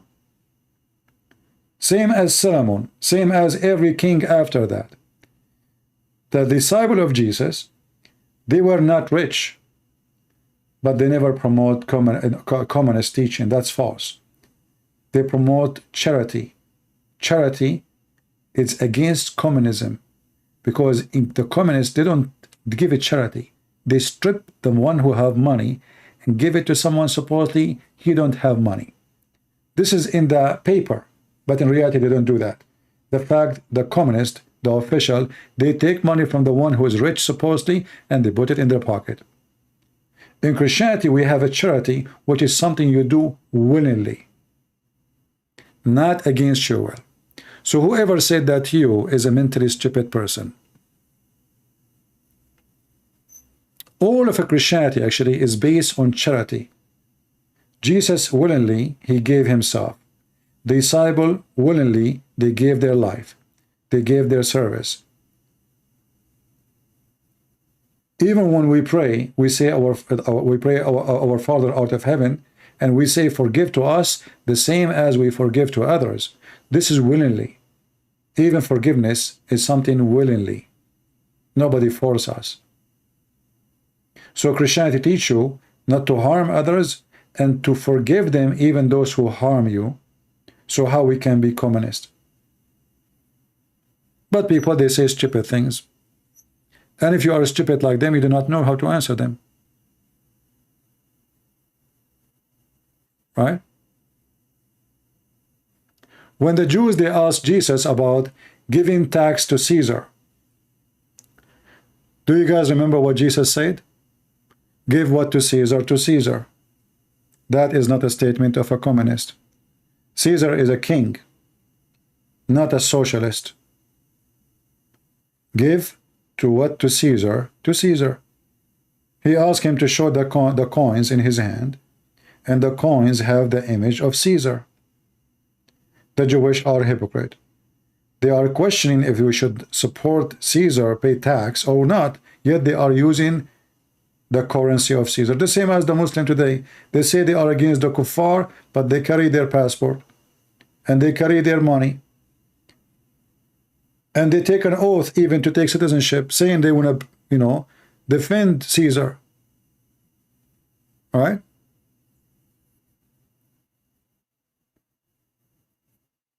Anyway, people are stupid. They say whatever they want. But when people who they are stupid, they say whatever they want, we don't blame them. They are stupid. But are you stupid too to believe what they say? That will be the question. All right? Like, do we have in the book of Acts where we took money from somebody and give it to somebody? No. Did Jesus help the poor the same he helped the rich? Yes. Did Jesus take money from anybody? No. Did he take it from the rich? No. Did he take from the poor? No. The Messiah treated everybody equally. And he made it clear that a rich, who is speaking about evil one, is going to be harder for him to go inside an eye of a needle.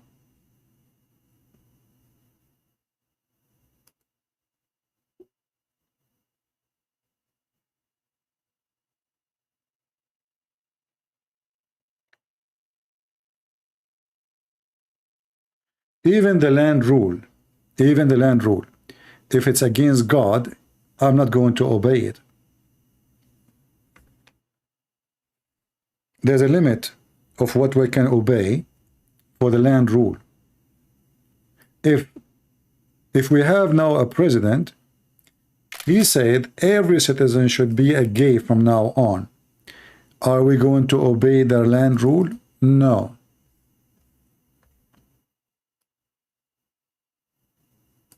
Right? We don't.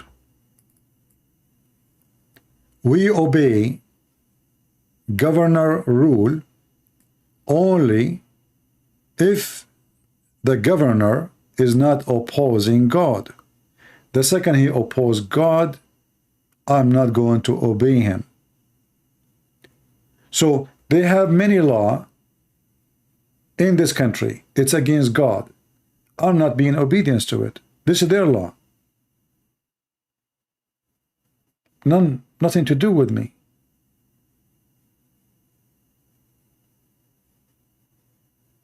Do you remember the story of John the Baptist? Did John the Baptist lose his life? He lost his life for what reason? He obey or disobey? You see, there's many Christian priests. They say to you there's verses in the New Testament speaking about obeying the kings. Not to cause a trouble. Not to be a rebel. But they are not saying to you to obey the evil ones. Never. There's a huge difference between not to cause a trouble and dead and bloodshed and to say the truth to the king. John the Baptist, when this ruler decide to have a woman, she don't belong to him and he have no right to marry her. He did not say, well, God, he chose this man. I mean, how this person became God unless God, he let it happen. This is the philosophy of many people, and they explain the Bible as they wish. Even if God, he made somebody able to be a king, but he did not give him the right to take a woman of somebody else, or to take his niece, or to take his daughter. So a true believer, he opposes no matter who doing wrong. Do we understand? If you decide to obey the law which is against God, then you lost your salvation. Which one is more important? It's up to you. You see, the law of the Roman, if you are a Christian, we kill you. That was a law. They made a law, literally, they made a law. Anyone who is a Christian should be killed. Did the Christian obey and decide not to be Christian so they can live and obey the law? Or for the purpose of obeying the law? No, they stay Christians. Right? Muhammad, David, he what, kebab? He left Christianity, my friend. I can show you the prophet wife, she left Islam and she married a Christian. Do you want to call me? The wife of your prophet. Call me, I will show you, I will make you read the reference. And don't talk about someone he left Christianity. Do you remember the stupid Mimi Hijab?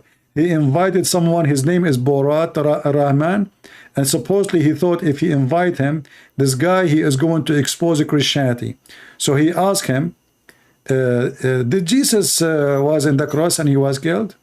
If this book was from other than God, they would have found in it many contradictions. If a book is without contradictions, that has no bearing on whether it comes from God or not. I've had phone books that are inerrant, but I certainly don't think God gave them. They invited this guy to win an argument. This guy, he made them shish kebab. Even though he's a stupid, the stupid Islam was so silly for him. This God, he said, if this book is not from God, you will find contradiction. He said to them, I have a yellow page in Arabic. It has zero contradiction. Is it from God? And now they will ask him about if Jesus was killed or not. I think Jesus was crucified and that he really was dead and buried. He thought that he was a son of God in the sense that he was specially chosen by God. I think Jesus really did think he was going to be the Messiah.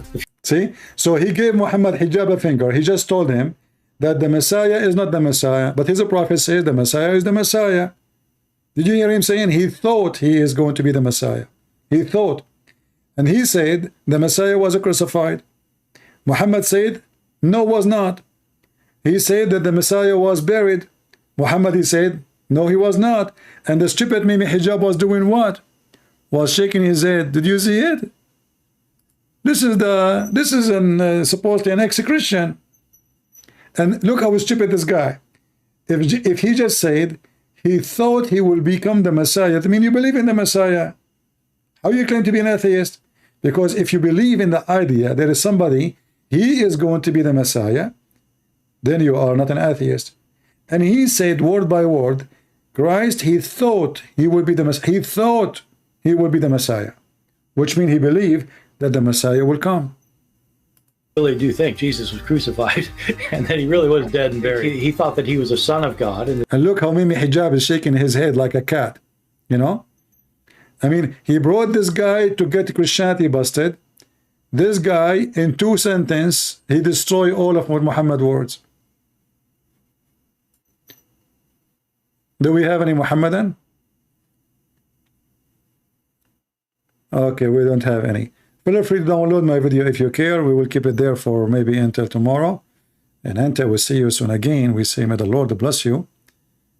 And we are here to expose the liars and those who make business, their business, the blood of people. You know, Muhammad, just go, man. Don't come here. Don't come here. You're just a kid. You're just as stupid like your prophet. I mean, you must be, say, 6 years old girl, aren't you? I mean, look at your comment. I mean, it's silly, stupid. You know, I don't have time for this stupidity. Let your dad call me, your sheikh call me. You stop being like a little kid. You will never grow. I don't think you are a Muslim. I think you are a bug. You know, you're a bug sent by the Mossad just to be annoying. Like, do you know that my chicken converted to Islam yesterday? Do you hear? The chicken, she converted to Islam? Yes, brother. And see the white chicken. Oh, she's a white. Is she European? Christian Prince. All white chicken, they are European. Are you stupid? Have you ever seen a white chicken in Africa? There's no white chicken in Africa? Absolutely. There's no white chicken in Africa. And this chicken, they became, you know, and see what the scholar in the Bible. The chicken was a scar in the Bible. Exactly. And this thinking, by the way, her husband is Mr. Rooster, and he was white too, and he is thinking now to leave Christianity too. Rooster, he decided to leave Christianity too. Oh, now you remind me. Your prophet, he says, when you hear the rooster, that means he saw an angel. When you see a donkey, that means he saw a shaitan. I wonder where he took that from. Where? I'm not going to talk about it now. Muhammadan, okay, you know what? You forced me, Muhammad, now. I decided to play some comedy. Hold on. I was going to leave.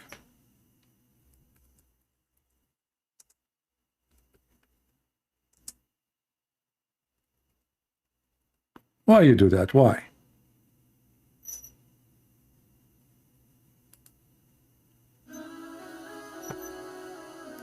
Assalamu alaikum. My heart is breaking.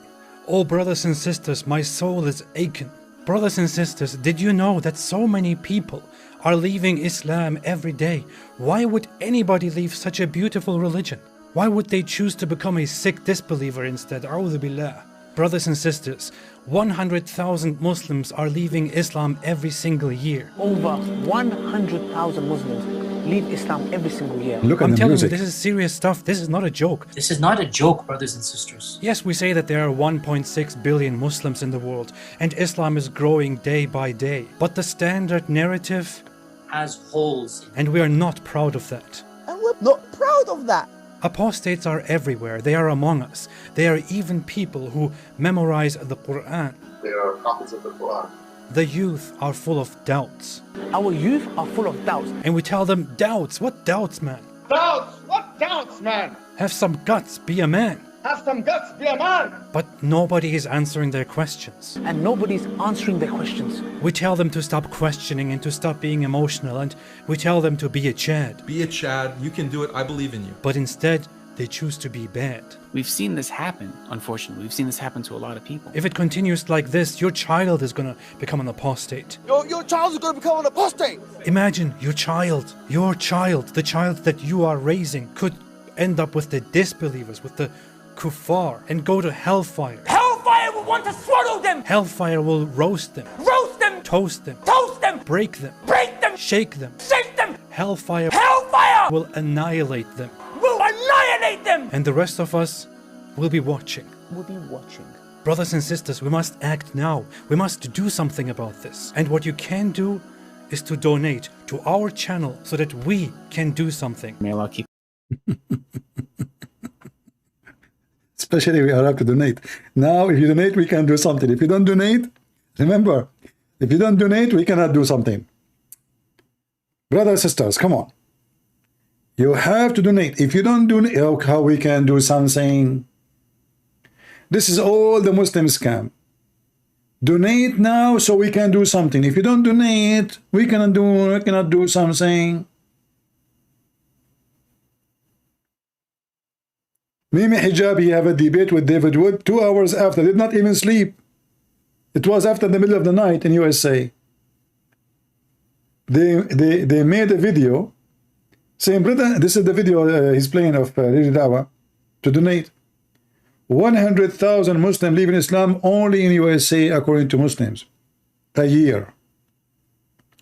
And look at this guy. This guy is even more horrible. Our channel so that we can do something. May Allah keep us firm. No, I'm not talking against opposite prophet. I'm talking about the Muslims. The Muslims, all of them, donate now. Or Lili Dawa is now selling fabric. I don't know what it is. That Mimi Hijab is selling the black seed. It's a commercial. Everybody, I mean, if you're selling a book, I will say it's a book. And you are doing education, but you are selling black seed. That's good. Never let us go astray. May Allah keep our children firm. If we don't take constructive steps now, this is going to become an avalanche. It is going to become an avalanche. A tsunami. A tsunami.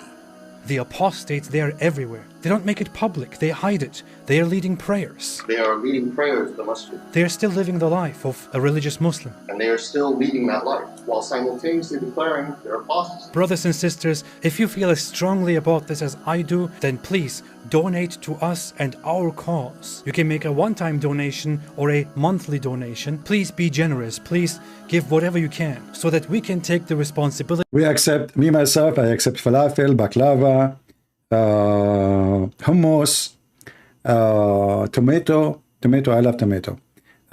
We accept what else, you know? I mean, just use your imagination. Come on, I mean, come on, we do not need to tell you. Because if you don't make donation, we cannot do something. Donation have to come first, then we can do something. If there is no donation, we cannot do. Have you ever heard of someone did something without donation? I will give you an example. You wanted to do something, and then you go to the store and you want to get something. Can you get something without giving the money? You know, give the money? No. So in order to buy something, you have to give something. Now, if I want to fight Islam, okay, and to fight Islam, what do? You have to, like as an example, you have to buy pork. You buy pork, you put it in the corner of your house. Allah and His angels, they cannot come to your house. See, I give you now a reason. I just told you my secret, where I spend my money. I have pork all over the fence of my house. So if a terrorist will attack me, this is like a security, you know. Another security, I have to buy crosses, put the cross around because they have phobia. They see the cross, they get scared. Another security, you know, I have to feed the lizard, who is the enemy of Allah.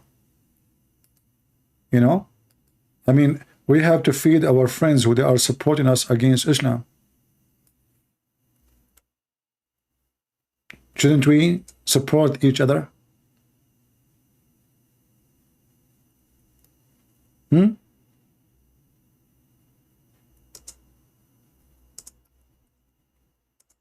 True, you know, the enemies of Allah, they should support each other. I don't know.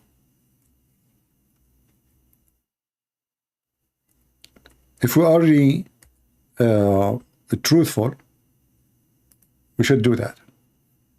Or like a hamster, you know. Can we keep hamsters as pets? The Prophet ﷺ instructed us to kill 5 types of animals, whether we find them in the hill area, which is out of the haram, or inside the haram. And he also ordered us in different hadith to kill mice, because a mouse is a type of an animal that is evil by nature. And it carries a lot of diseases, and the plague is one of them, among others. And it's known to be destructive and with evil intent. Even it may take a piece of thread and get it burnt from, or set it on fire from. Listen, senor. See, guys, let me explain to you. This evil mice, she will go to your fireplace, and she will use, you know, like those things you put next to the fireplace. She will pick up some fire, and she go around the house, and she start like, she put the curtain on fire, the carpet in fire, the rag, the couch, even with evil intent. I mean, do you see Muslim? They see things spiritually. They are spiritual people. They think deeply. They observe. You know, like it's a mice. The mice causing a fire. Why she is doing that? She is doing it with evil intents. Philosophy. Nobody have it. Even Buddhists don't have this. Piece of thread and get it burnt from, or set it on fire from a candle or fire in the house, and take that thread and burn the whole house with it. So mice are evil, and we are ordered in Islam to kill them. Okay. A hamster is very similar to mice. Okay. It looks like mice. It and looks as like they mice. say, it's about 86 to 90 species of... I understand what you are trying to say. I mean, if it walked like a duck, talk like a duck, it's a duck. We got it. So it is 80-60% look like a mice. Hamster, 80 to 60, 86%, it looks like a mice. They're cousin. About 86 to 90 species of mice species. that are Okay. found there. Okay. So a hamster is a rodent. And not to forget that his name starts with ham. That alone is a reason to kill it. You know, ham. Are you kidding me? Ham, and he's a ham star. So he's the star of the pork. That is a big reason to kill it. Ham star. I mean, even his name is a crime. What a crazy word. The species of mice that are found there. So a hamster is a rodent, and it falls under the same category of mice, and hence it is not permissible to keep them as pets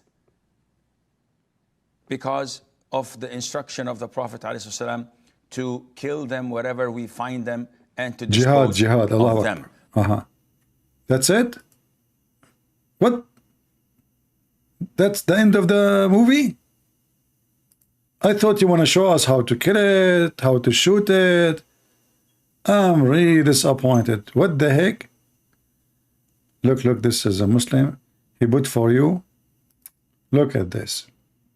Bit hamster? Haram, haram, haram, haram, haram, haram, haram. Okay.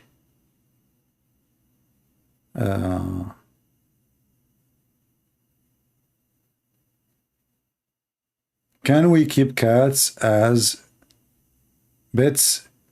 And OCD about cats spreading impurity everywhere? Look how deep those questions, man. Cats, rats. Does wife always need a permission to go out? For sure. Men wearing jeans. Haram or halal? Let us see this one. That sounds serious. Harun from Bosnia-Herzegovina. So, Sheikh, basically what I wanted to ask is, what is the permissibility for men to wear tight/tighter jeans? Is it something haram or makruh or something generally to be avoided? Because I remember in a video of yours from a while back, it seemed basically that you were against it, but you mentioned that it's better than, obviously, a woman wearing tight jeans. So what is the ruling on this? Jazakumullahu khairan. وَجَزَاكُمْ. The scholars say that the hadith where the Prophet ﷺ mentioned the two types of the people of hell that he had not seen, and he described them to us, meaning that they will be coming in the future. One of them was women who were dressed but nude at the same time. How would that be possible? How that is? Scholars said that either because they're wearing see-through that exposes their aura, or they're wearing... The women of Muhammad, they were wearing see-through in the street at that time? Brother, I want to go back on time. I am born in the wrong time for sure.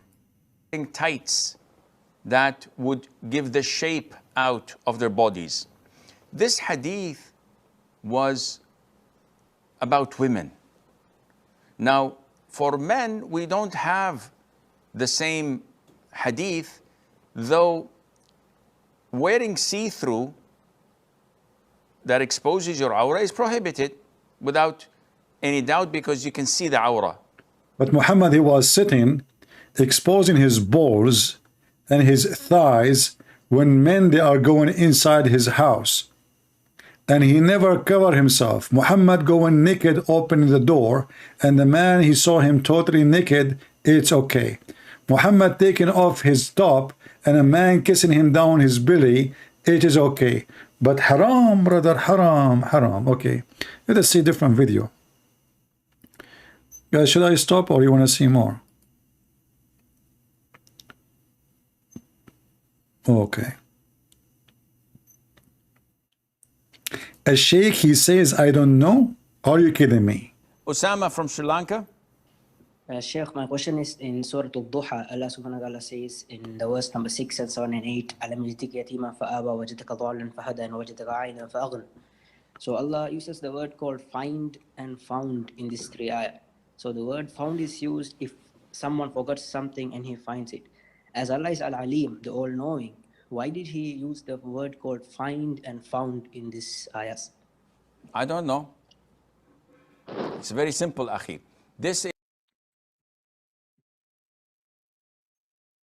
I don't know. The guy is asking, if Allah, he knows everything, how he used the word, he found you. He found you mean he did not know until he found you. You know what I mean? Do you understand the question? Allah, he found Muhammad lost and he guided. Allah, he found Muhammad misguided and he guided him. So he's saying, how Allah, he is the all-knowing, he knows everything, yet he just found this. The Sheikh answer, very simple. I don't know. Straightforward. In Surah Al-Duha, Allah subhanahu wa ta'ala says in the verse number 6 and 7 and 8, أَلَمْ يَجِدْكَ يَتِيمًا فَآبَى وَجَدَكَ ضَالًّا فَهَدَى وَجَدَكَ عَائِلًا فَأَغْنَى. So Allah uses the word called find and found in this 3 ayah. So the word found is used if someone forgets something and he finds it. As Allah is Al-Alim, the all-knowing, why did he use the word called find and found in this ayahs? I don't know. It's very simple, Akhi. This is something that you have to go to the books of Al-Bayan. So you are the Sheikh. Guys, you have to go to the book of Al-Bayan.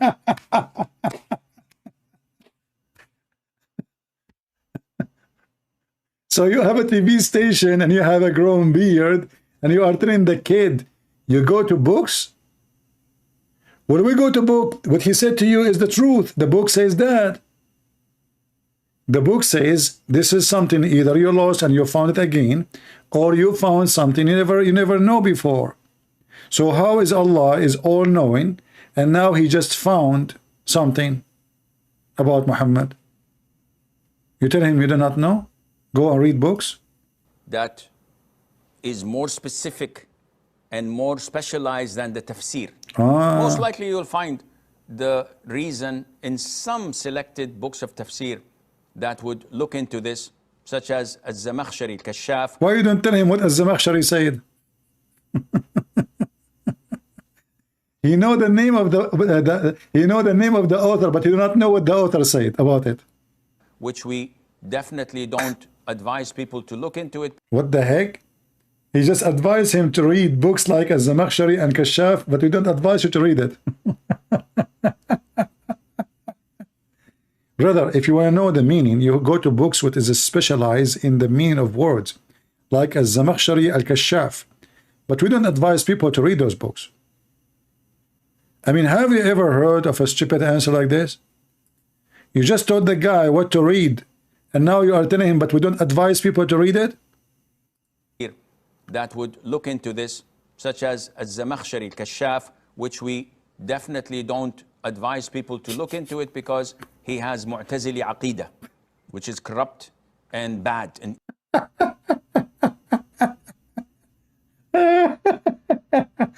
he's asking the guy that the meaning for this word can be found in the book of somebody is corrupt.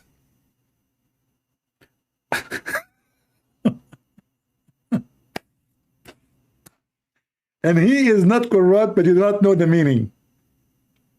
And he is the one they call himself Sheikh, and he have a TV, and he have a beard, and he take calls. Go and read the book of that corrupt man.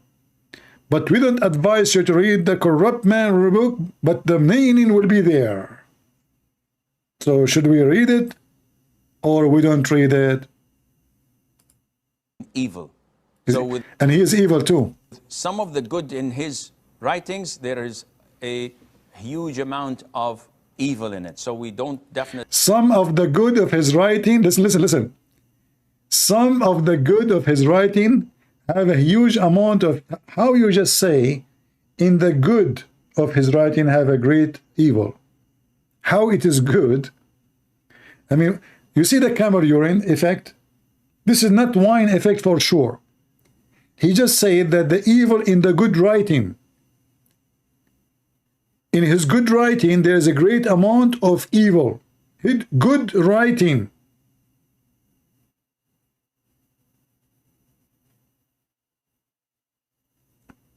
Lord have mercy. If I keep playing videos of those people, we will die laughing forever. I mean, this is endless stupid, man. Why you don't leave Islam? Sheikh, I have been suffering from waswas for more than 2 years, and about my belief in Islam, and they are too intense. And when I say astaghfirullah, I can't even say like it with the certainty. When I say astaghfirullah, I don't have that certainty while saying it. And I like it, my waswas are too dense. Why don't you leave Islam? He's asking the guy, okay, as long as this is the case, why you don't leave Islam? You don't believe in Allah. And when you say the name of Allah, you are not certain about Allah's existence. So he's telling the guy, why you don't leave Islam? Huh? Why you don't leave Islam? Yes, sir. Why don't you leave Islam? What's keeping you? What? I'm asking you, answer me.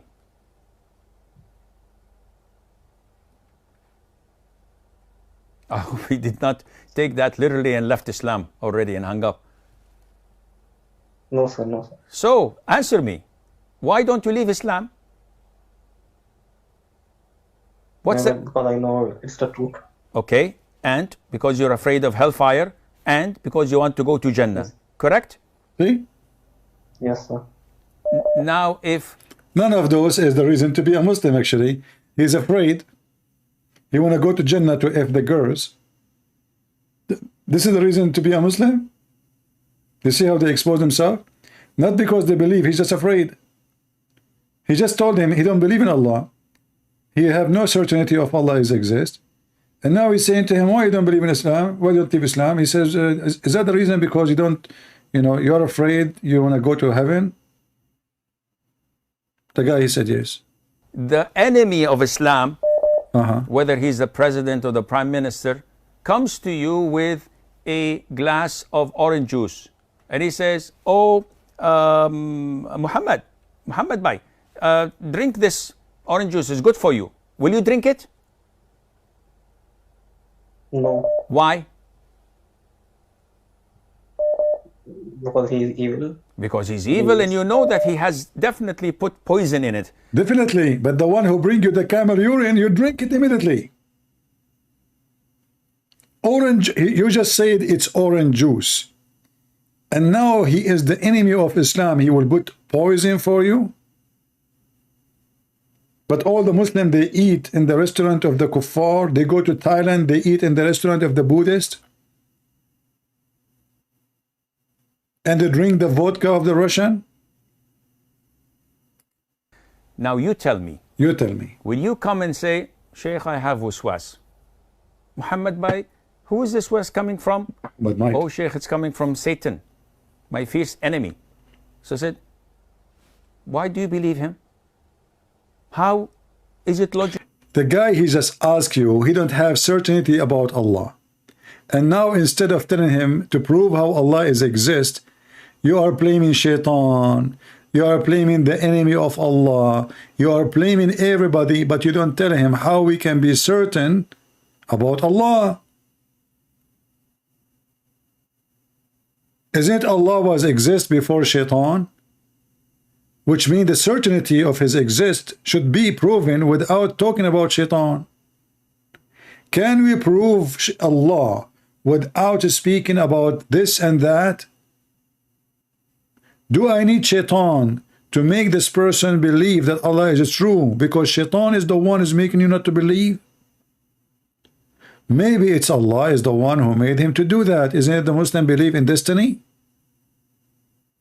In fact, not maybe, it is what you Muslim believe. Everything is a destiny. To believe or not, it's a destiny. Nothing in Islam is not a destiny. Sin, adultery, fornication, killing, everything is a destiny in Islam.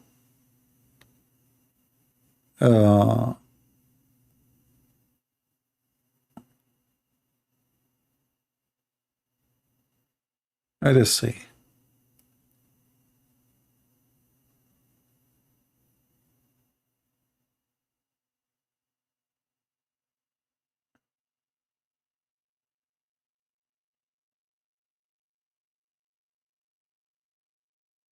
I'm trying to find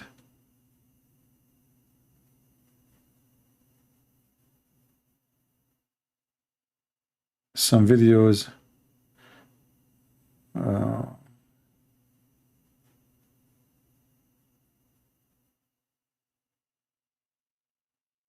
Look at those glasses.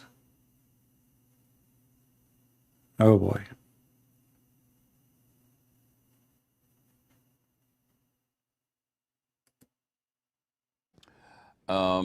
Razi from Canada. Assalamu alaikum, Sheikh. How are you? Alaikum assalam wa barakatuh. So my question was that yesterday you said that Ahmadi do not pray, fast, and don't perform Hajj.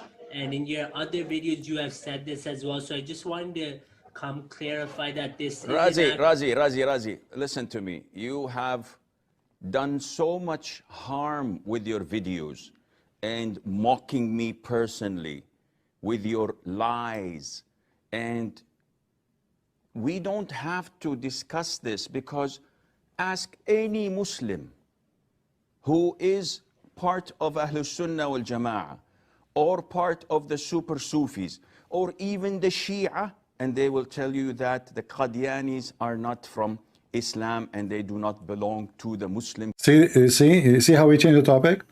The Ahmadiyya, he said to him, you said in previous video that we don't fast, we don't do Hajj, we don't do this and that. Which means he is saying to him, you are lying. Instead of saying, no, you don't do that, this is true. Suddenly he changed the topic to say, ask any Muslim. All of them, they agree that Ahmadiyya are not Muslims. But this is not what he called to ask about. He called to ask why you are lying about us. We fast, we pray, and we do Hajj. He changed the topic immediately. And obviously they told him that this is a guy, he made videos about him to expose him. And they do not belong to the Muslim community. So it doesn't matter to me whether you're a Jew or a Christian. It's the same. So I don't think that it is proper to leave the platform to you to express any more lies than what you have done in the past. He hang up on him? He hang up on him? Razi from Canada, we've... The guy is going again. discontinued that call because... he hang up on him. He hang up on the guy. Oh boy. I, in the past, used to entertain his calls on the show, and so many Muslims, may Allah bless them, came to me through emails telling me that this guy is a devout Qadiani, and he's like their public relations, and he has made videos against me about drinking beer and making fun of the sheikh that he drinks beer. And I saw some of his lies. Yeah, by the way, this sheikh, he drink beer. And I got to know where this guy is coming from. To their cult, he's doing a good job because he's defending what he... How he is lying and he is doing good job? He can be doing good job if he is exposing you. Because in order to do good job, he have to be successful. And to be successful, that means he is using what you are saying against you. Believes, and definitely Satan is happy with him. And they are doing a good job. What hurts most is really that we need dedicated people like this.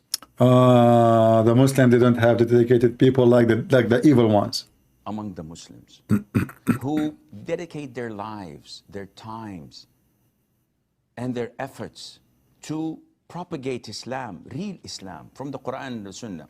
So such voices of evil would not find its way out. Alhamdulillah, this guy, by the way, I'm not publicizing him because no Muslim would. Until now, he did not publicize him, you know. This reminds me of Zakir Naik. He said, Brother Fittar, there are the people ask me to debate David Wood. And I say, I don't want to debate him because if I debate him, I will make him famous. You're just stupid. You just said his name 3-5 times. So he don't want to make him famous, but he just mentioned his name once and twice and thrice. And all of this, he don't want to make him famous. Isn't this is a smart idea? Somebody can call Trump to mention my name so I will not get famous. Please call Trump and tell him next time you go on TV, tell them I don't like to read the books of a Christian prince and I don't want to make him famous. And please don't read his books. They can be found in Amazon. His first book called Deception of Allah. Please don't read it. I don't want to make him famous. I mean, look at those stupid people. He keep talking about him in every call, and then he don't want to make him famous. And he just said that he is devoted. Did you notice? He just said that this guy is devoted. That means he's a good guy. How you describe somebody evil, but you call him devoted?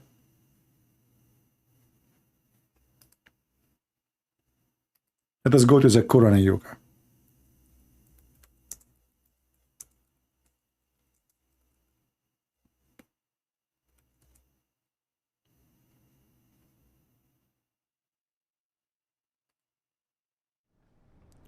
The fourth question is from Sohag Ahmad. Sir, please debate with David Woods or say something to him as he says lot of rubbish things about you and other Islamic scholars. This person, Sohag Ahmad, and few other Muslim brothers have been continuously asking this question that, oh, why is Dr. Zakir Naik not debating with David Woods? And they keep on asking this question several times, and I didn't think it was important, but now finally I've taken the question to give them the reason. Firstly, you have to understand that anyone that challenges a person, it's not required that you should accept the challenge. Exactly. As far as you realize, there are many non-Muslims who are becoming famous just by trying to criticize a popular person. Generally, it's a general rule, whether Muslim or non-Muslim. I mean, this guy is not famous to the point Muslims are calling you, asking you to debate him. And this is the reason. I mean, he's unknown, brother. He's unknown. And I don't want to make him famous. But almost every single Muslim, you know him. But remember, I don't want to know him. I don't want you to know him. His name is David Wood, by the way. If he criticizes a popular personality or a celebrity, that person becomes famous. This is a common thing. It's nothing new. He's a celebrity now. So because of that, David Woods is one of the Christians who has spoken against me and spoken against. Talking against me. The Chinese, they said, he left as a donkey, never came back as a horse. You know, the first time I did read the sentence, it was, I think it was a book called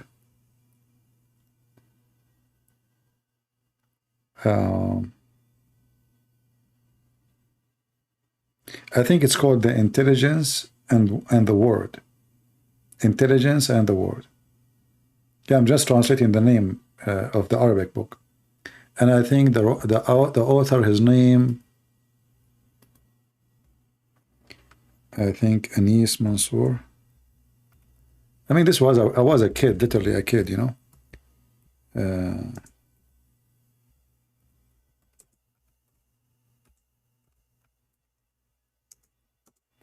Let me see.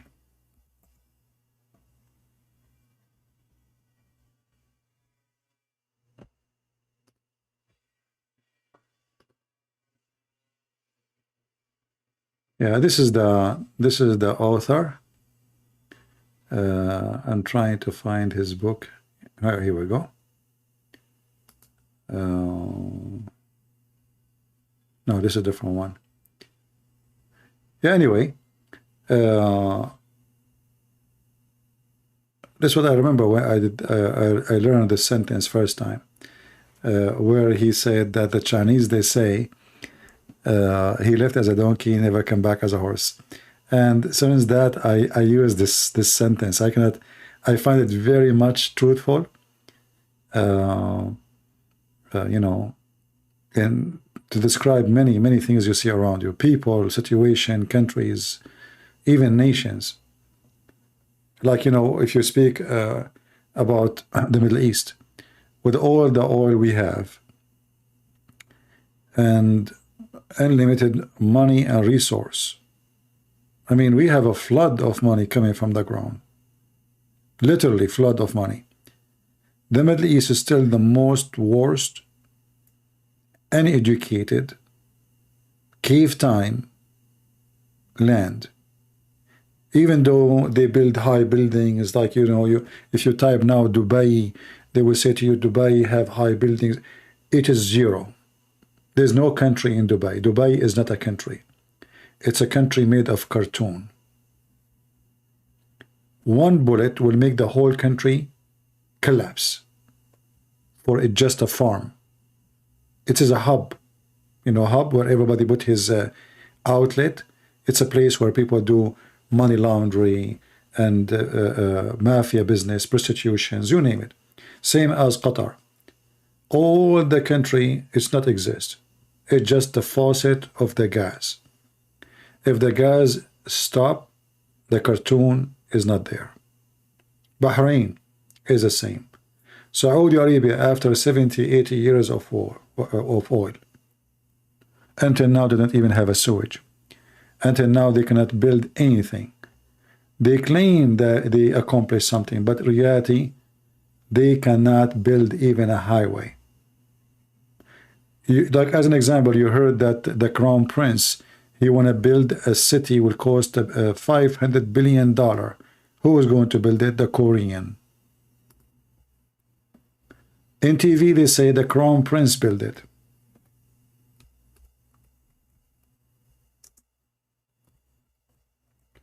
If you search right now, Korean contract, Emirat, Korean contract, Saudi Arabia, Korean contract, Qatar, Korean, they are building all the Middle East.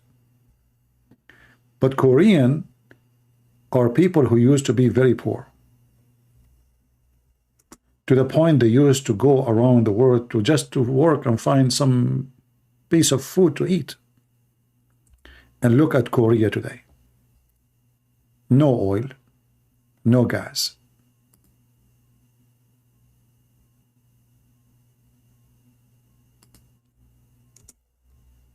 Top technology, very smart people, and the proof of their intelligence, they are building countries. So what is missing in the Middle East? Why poor people like the Korean, they are flourishing? And why rich people like the Arab are demolishing?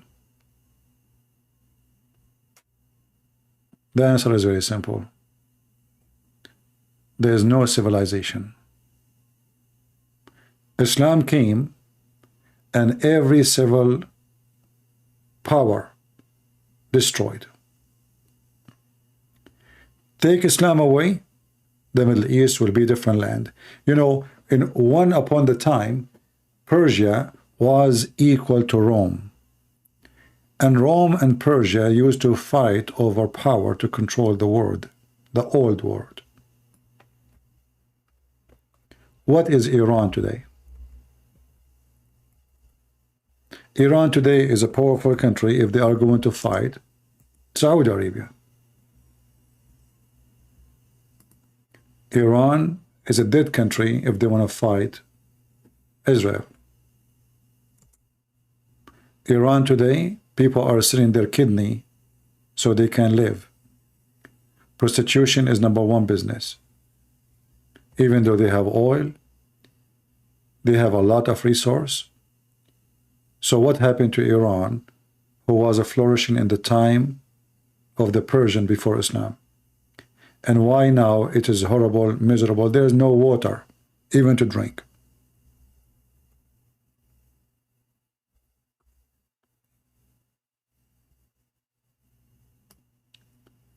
If a country cannot even think about how to protect their own priceless resource, which is water, how this country can even survive?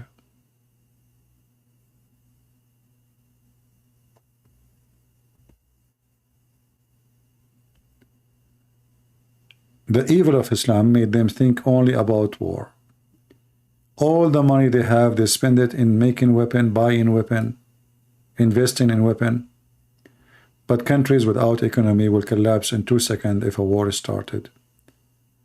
War is costly. And people who have no water, they cannot live. The country is dying. Farming is not exist no more. And this is the case all over. Iran was not different in the time of the Shah, the Persian, when the Persian was Persia. The water crisis was always there. But you will see that 2,000 years ago, the Iranian, the Persian, they used to have dam, they have agriculture, they have farming, they are very successful to have a better life. Yathrib, the city where the Jews used to live, and Muhammad, he took it later, was the most famous farm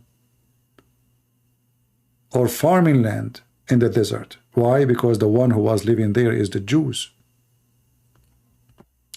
Israel was a desert, or some kind of a desert. The land is not really appealing, not too much water. Sometimes there's no water at all.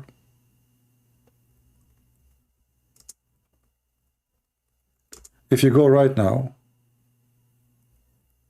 and you see the desert, you will see how Israel, the Jews, they turn the desert into green, beautiful land. What is missing? The Arab controlled this land for more than 1,000 years, 1,400 years. Was desert, and it stayed as a desert. The Jews came. The land became a green. Then you need to ask yourself, what is the question need to be asked? Like, why? How those people, they can make the desert a green, and those people, they cannot, they make the green desert.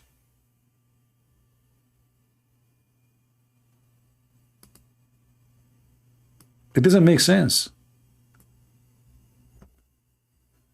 The Saudi ones, they decide to make their desert green. They said, look, the Israeli are doing it, we can do it too. So the stupid Saudi government at the time of the King Fahd, they give loan to anyone who want to dig a well in the water and in the ground, so he can generate water and make a farm. And everybody starts taking them a loan, because the loan is for free. It's like free money. They do not know what to do with the money. And then they destroy the strategic water which is saved under the ground, which saved it through hundreds of years, if not thousands, in less than 10 years. They took it all. They suck it from the ground. In the first year they start digging, you can find water maybe 60 meters under the ground. A few years after, you have to dig 300 meters. A few years after, you have to dig 400 meters. A few years after, you can find nothing. The Israeli, they are not doing that. Extremely intelligent agriculture, extremely using the water for the benefit, extreme technology, and as you see, the land becomes so delicious. The dead land. This is dead land. This is literally, I mean, for me, if you ask me, I will give you like 1,000 hectares in this land. I will say what I would do with it. This is dead land. Look at even the soil is not really healthy. The soil itself, I mean, full of salt. It's salty. It's bad. It's a bad soil. What I will do with it? You bring the Jews, and then the Jews will make it farms. And now the Jews, they become one of the biggest names of producing olive oil, olive fruits, flowers, palm dates. Actually, I saw a documentary that they were able to revive a palm tree like seed exist from the time of David. They found seeds which is there for thousands of years. Imagine. They were able to bring it back to life. And now they have the same trees what exist before. So it is not the land. It is the people.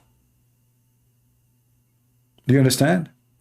And why the people are not successful? Because religion have a huge impact on nations. Islam is one of the religion will make the land desert. The Ottoman as an example. They occupy most of the Middle East. What they do? They cut all the trees in Iraq, in Syria, in Jordan to build houses and palaces in the Ottoman Empire. Even to use them as a fuel for their trains. They transform even the Greenland into desert.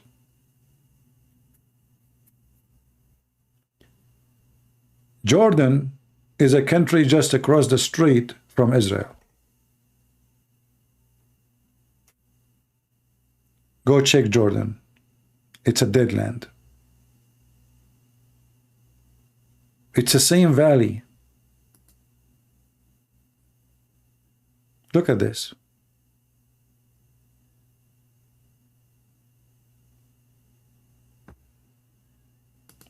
This is the land how it is before the Jews they took it.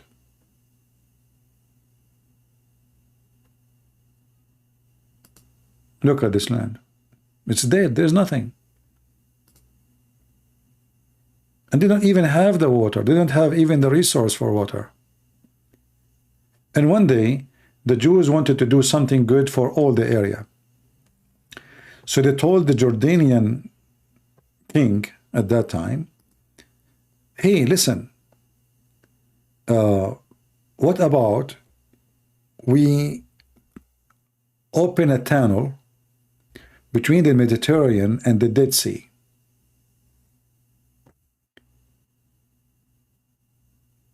The Jordanian king, the Arab, they told him, no, that will help Israel. Don't do that. That will make the Jews flourish. But Jordan don't have water. And the Dead Sea now is dead, totally dead. There's nothing but salt. It became like little tiny water. And this water already is so salty. You can't even walk in it, by the way, because it is like the salt make like caves. When you walk in it, it can collapse and you can die. If he agreed with the Israeli to open a tunnel between, or a canal, sorry, between the Mediterranean Sea and the Dead Sea, that will revive the Dead Sea, will make the Dead Sea alive again, and will bring a lot of water and humidity to the area. They refuse. 20 years after, the Arab Jordanian, they start kissing the ass of the Jews, says we agree. The Jews then they said, well, we don't need it. At that time was a good idea. Now it's not.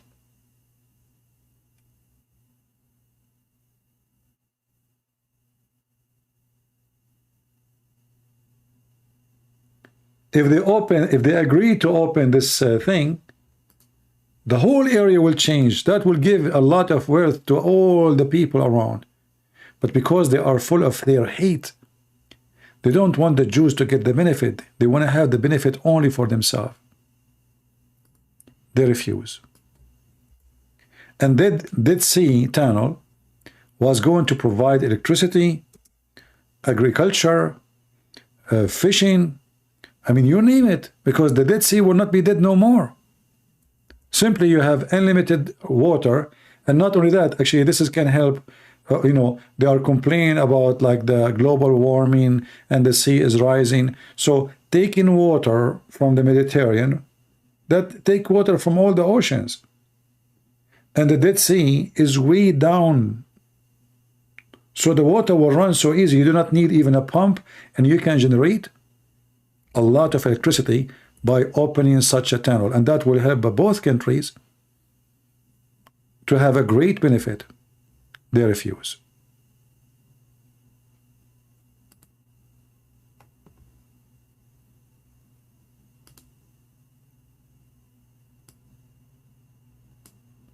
And this tunnel is not really far. I mean, it doesn't take too much of work to open it, and even they can use it for transportation, carrying heavy stuff. Like, in Europe, there is a major rivers, they use them for transportation. Goods transportation, trade, even tourism. They refuse. If you look at the Middle East, you will see that Israel is a country is out of the bloom. Like, it doesn't look like any country around. Why? You have to ask yourself the reason.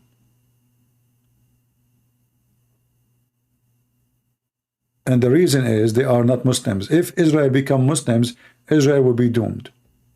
They will become the same as Jordan, the same as Iraq, the same as Syria, the same as Lebanon. Look at Lebanon. Look what Islam did to Lebanon. Lebanon used to be the most moderate country in the world, at least in tourism and banking. Today, they don't even have electricity. They don't have water. Today, Hezbollah is destroying the country.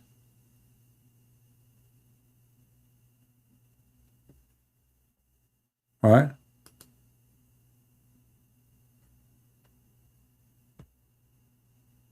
So religion is a huge impact and will take you back on time to the cave time. Islam is against you being smart. As you see, they are busy making program about killing hamster.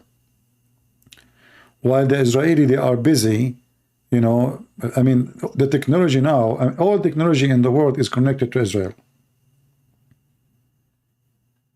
Defense, computer chips, even hacking programs, security programs, virtual security, network security, satellite, agriculture, and now they have the hydrogen technology, which is going to be a big problem for all the Muslim world. Israel will be one of maybe the biggest countries who produce hydrogen.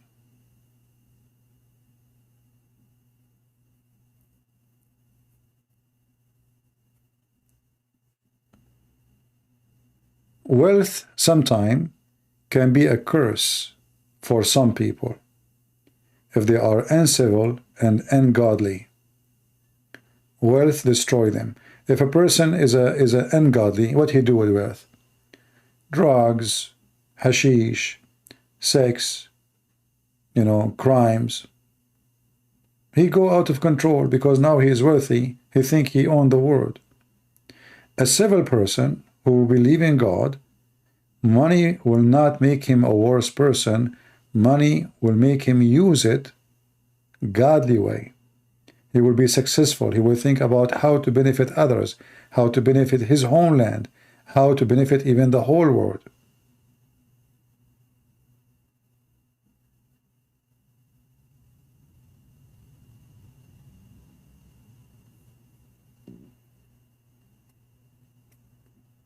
Anyone have any question?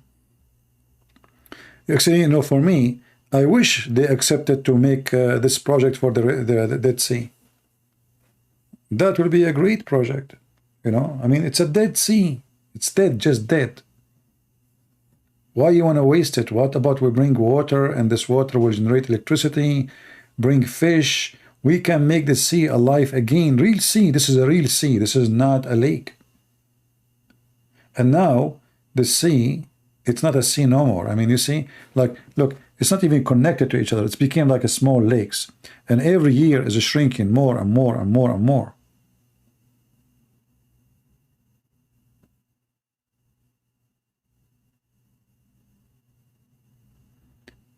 Any question?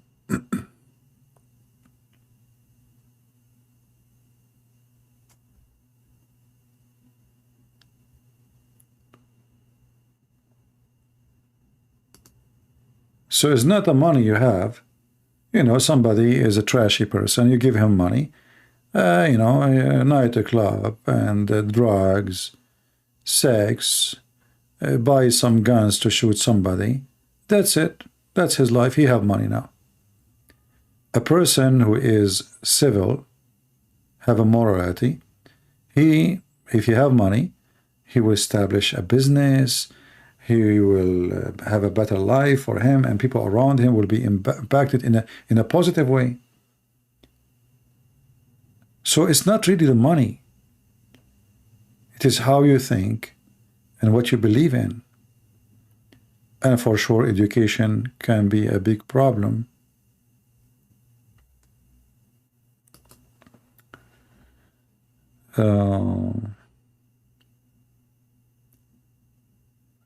My country can grow tomato because Israel gave them technology.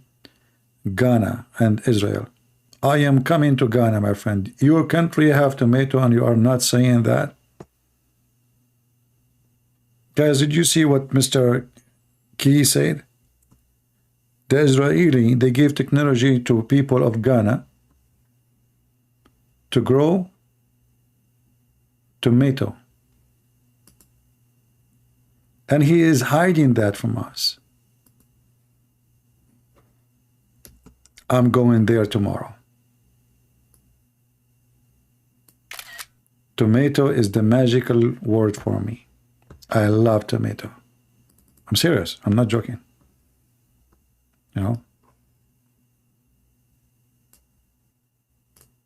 Actually, I saw even they are helping Morocco. You see, they are helping Muslims. They are helping Muslims to generate. Imagine they are generating water from the air. From the air. Not from the ground. Yeah.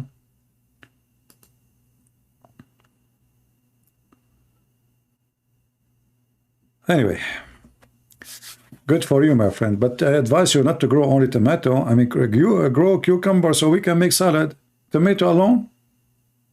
We cannot just eat tomato 24 hours, 7 days a week. Grow tomato, cucumber, I don't know if you can grow like some lemon trees so we can squeeze on the salad. So we can make a Greek salad. First time I came to the state, this is a long time ago, before many of you was born. Because as you know, I'm very, very ancient. I was invited to like a wedding party or something like that. And they have a menu. I look at the menu. I don't know what is that. I saw the word salad. This is the only word I know. So I said, okay, salad. You know, salad. Only, sir, salad? I said, oh, salad, yeah. So they went and they brought me a dish. And you know, I never saw salad like this. I thought this guy is insulting me, making fun of me. This is something, this is a dish you give it to a goat. I never saw salad like the American salad. A bunch of leaves of lettuce, and then there's 2 pieces of tomato on the side. And what? I mean, this is something you give to a goat. Where is the salad? Where is the salad? It's like going to the grocery store, grabbing some leaves and put them in the dish as it is. This is called salad.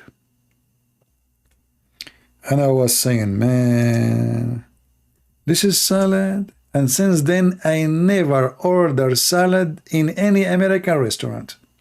Never. Yeah, I mean, I don't know how they do the salad, man.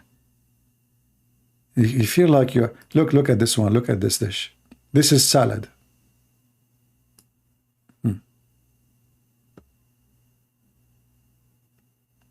And this is not... This is inspired by some other nations. This is not American. American, they will put nothing. They will put the lettuce right like this, 2 pieces of tomato, and that's it. Good luck. This is salad, okay? Yeah. And chew it.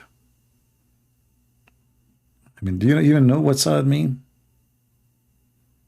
Oh boy.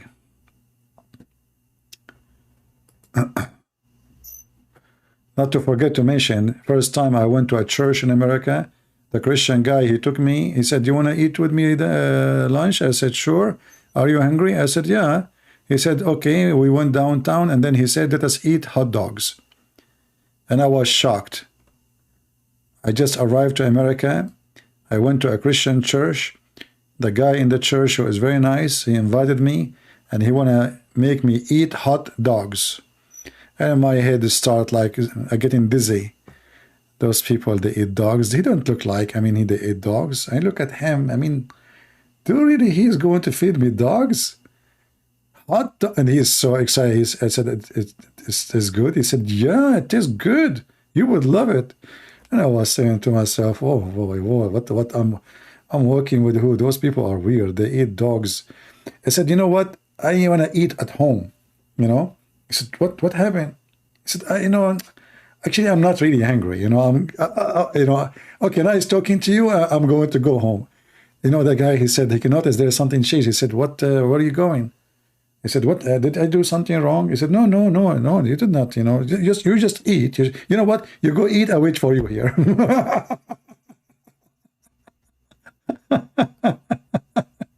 I'm not going to eat dogs. Are you kidding me? Like hot dogs. And he was so excited, you know. And then second time he saw me, he said, last time, there's something I did not understand. Did I do something wrong? I apologize. I know you have like, you know, I don't know, maybe you misunderstood me. I said something, I offended you. I said, no, but I have a question. Why you eat dogs? He said, what dogs? He said, didn't you invite me last week to eat dogs? He said, no, I did not. I said, no, you did. He said, no, I did not. I said, you said you want to eat hot dogs. He said, hot dogs is not dogs. I said, really? So it's hot dogs, but it's not dogs? You know? And I was like investigating the situation, you know? Like, are you saying I'm stupid or what? Like, hot dogs is not dogs, so it's what? Hot rabbit? He said, no, listen, hot dogs is not really dogs. We call it hot dogs. And he started thinking how, like, why? And then he said, hold on, let me. So he went to somebody. He said, by the way, why we call it hot dogs?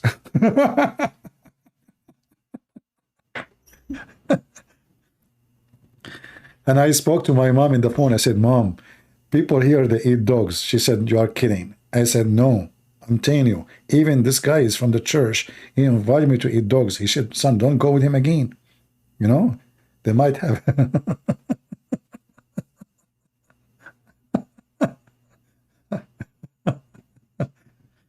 Yeah. Hot dogs. I mean, I said to myself, what is next? Hot cats, hot rats, hot, nobody knows what will happen. Yeah, look, this is salad. Oh boy. Look, this is American salad.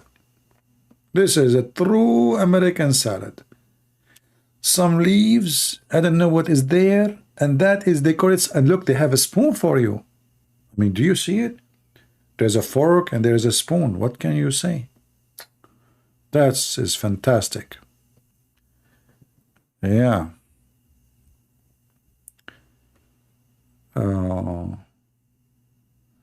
Anyone have a question? Costco hot dogs. Yeah, I eat in Costco. They have a sandwich. I forget the name of sandwich. It's really big. It's nice size. Yeah.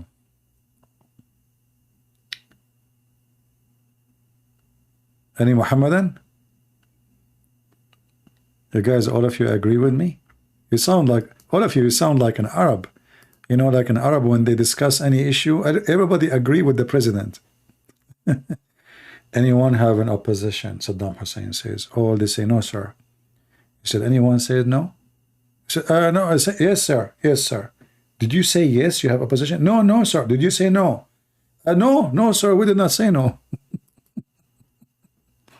Who dare to say no? Who dare even to say yes? You just shake your head. And if you want to live, you better not to move your head because you might lose it.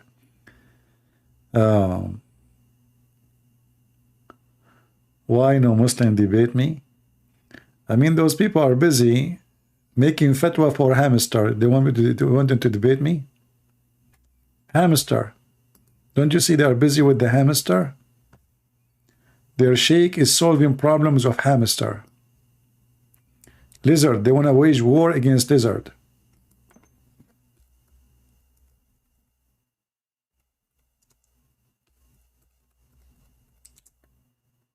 Oh boy.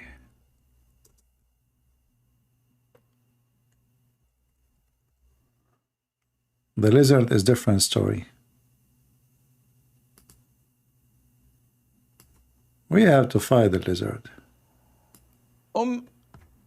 Aisha says, can you please explain the hadith about why we should kill the house lizard?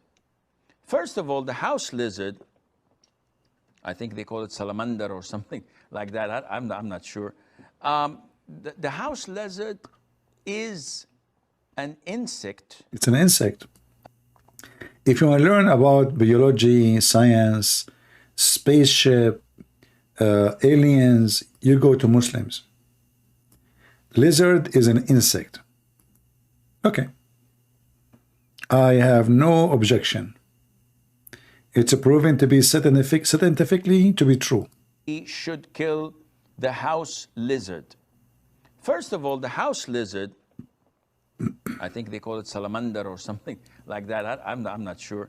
The house lizard is an insect that is harmful. Some of it cause a lot of diseases. And some say that it intends to walk over the food and the drinks. Conspiracy lizard. Disgusting, you know. Actually, once I will tell you, you know, this is a true story, by the way. I was like fighting with 10 lions. Actually, they were, no, 10 lions is too much. The people will not believe me. It was 9 lions and the half. The half is like, he's a wolf, you know. Okay, now I think it's better story. So I was fighting with 9 lions and 1 wolf and 7 cats. And, you know, I was like boxing, you know, playing like boxing, you know, kung fu. And then I was in the top of them and I was like winning. And then the lizard, he come in my shoulder. And he was very heavy, you know. So I could not really carry him. And that made the lions take advantage of me. And look, you know, I have my tooth, which is, you cannot see it now, because I bought a fake one, you know. It's broken. The tooth, you know, the number 27 tooth inside. So, you know, the lizard, you know, he climbed in my shoulder. It was the right shoulder. And then he broke my right shoulder first because it's so heavy. It's like 5 centimeters long, very big. And he was green, you know. But then I hit him with my other hand, which isn't broken yet. And then his color changed. He became brown. Until now, they call him Mr. Brown, you know. So, like even they claim they found a new species of lizard, a color they never saw before. But this is after I beat him, you know. He changed the color after the... Anyway, so then the lions, I was fighting them, because of the lizard, they were able to escape. Otherwise, I was going to eat them all. I was hungry, you know. Since the guy, he told me we can eat hot dogs. I said, dogs. I mean, if we can eat dogs, we can eat lions. So I said, okay, I'm hungry. Let me eat 9 lions and 1 wolf. Wolf is a dog too. I will make them hot dogs and, you know, the lizard, you know. Anyway, so this lizard, you know, since then, I know that the lizard is the enemy of mankind, and he's evil. And just be careful. I hope you learn something from my story, which is a true story. An insect that is harmful. Some of it cause a lot of diseases. And not only that, it can cause divorce. You know, I know a guy, the husband, he accused his wife she is dating a lizard. Why? You know, she like lizard. You know, she bought one, she put him in an aquarium. All the time she is sitting, talking to him, feeding him, you know, playing with him. The guy got suspicious, you know. The lizard, you know, she keeps saying to him, cutie, honey, how are you doing, babe? You know, those things. The guy, he cannot take it no more, you know. He said, you know what? Either me or lizard. And you say that to your wife, you know what will happen? She will choose the lizard for sure. And now he's homeless. And some say that it intends to... Somebody is asking me about the aliens, if they are exist. My friend, don't you see the guy in the screen? Those are the aliens of this earth. Walk over the food and the drinks and to poo, where it puts a lot of its illnesses and diseases in people's food.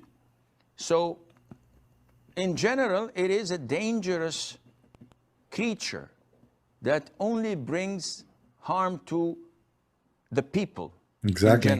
In general. And if you notice that anything that is harmful, Islam tells us to kill. That's it. So Islam tells us to kill a wild dog that bites and attacks people. It tells us to kill mice because they spread all types of diseases. Plague is one of they are most infamous for. And also they cause fire in houses. 99% of fires in the world is caused by mice. As in the hadith of the Prophet ﷺ, it tells us mice do heinous things. Yes. Though people nowadays are so fond of them. We're told to kill the crows. Because it's black. A crow that also carries diseases and eats dead meat. Isn't it all animals eat dead meat, you idiot? You know? Give a chicken a piece of meat and see what they will eat. They will eat it. Stupid idiot. They eat shit. Chicken, they fight over shit. I'm serious. I mean, those people, their logic is so stupid. They eat dead meat. Like, say they eat dead bodies they found everywhere. But all animals, if they are not informed, they would do that. All animals. The most cute bird, the one you like, the voice of the bird, they eat worms, they eat cockroaches, they eat insect. Cockroach. If a chicken see cockroach, will swallow him like it's swallowing like a snack, yummy snack. What those people are talking about? We're ordered to kill snakes. We're ordered to kill scorpions, and these by nature are harmful for people. So killing them is justifiable and it's a legitimate thing to do. Likewise with the house lizards. And there is a hadith in Sahih al-Bukhari where the Prophet told us, alayhi salatu wasalam, that when Prophet Ibrahim, peace be upon him, was thrown by his people in the blazing fire, all the creatures of Allah used to try and put off the fire, with the exception of the house lizard. It used to try to blow so that the fire would grow. Disgusting creature. He just said, all those creatures, we should kill them. Do you see the stupidity? He just mentioned mice, scorpion, a crow, and snakes. All of them we have to kill them. And now he just said, all the creatures, they try to stop the fire except the lizard. Which means he just deleted all what he said about the rest of the animals he mentioned. Do you understand what I'm saying? He just mentioned to us a long list of animals we should kill because they are harmful. And then a second after he says, all creatures except the lizard.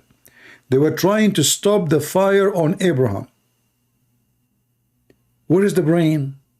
Zero brain. How they are evil, that means all pigs, they came to stop, and all the animals in the world, they come to stop the fire on Abraham. Where is the story is coming from? Where is the story is coming from? Stupid Muhammad. This is a stupid, fake, stupid story the Jews used to tell their kids and exists until now in some of their books. Have nothing to do with the Torah, have nothing to do with holy books. This is just a stupid story. You idiot. The story of Namrud. All animals, imagine the pig coming, the funny is, he said all the creatures. Imagine the turtle is coming so fast to stop the fire of Abraham. The turtle is, Abraham, honey, don't worry, I'm coming. I have a lot of water on my mouth. All the creatures in the world, they come to stop the fire. All the okay, how the ant did it? Would you like to tell us? How the ants were able to share in stopping the fire? Flies, bees, chicken, ducks.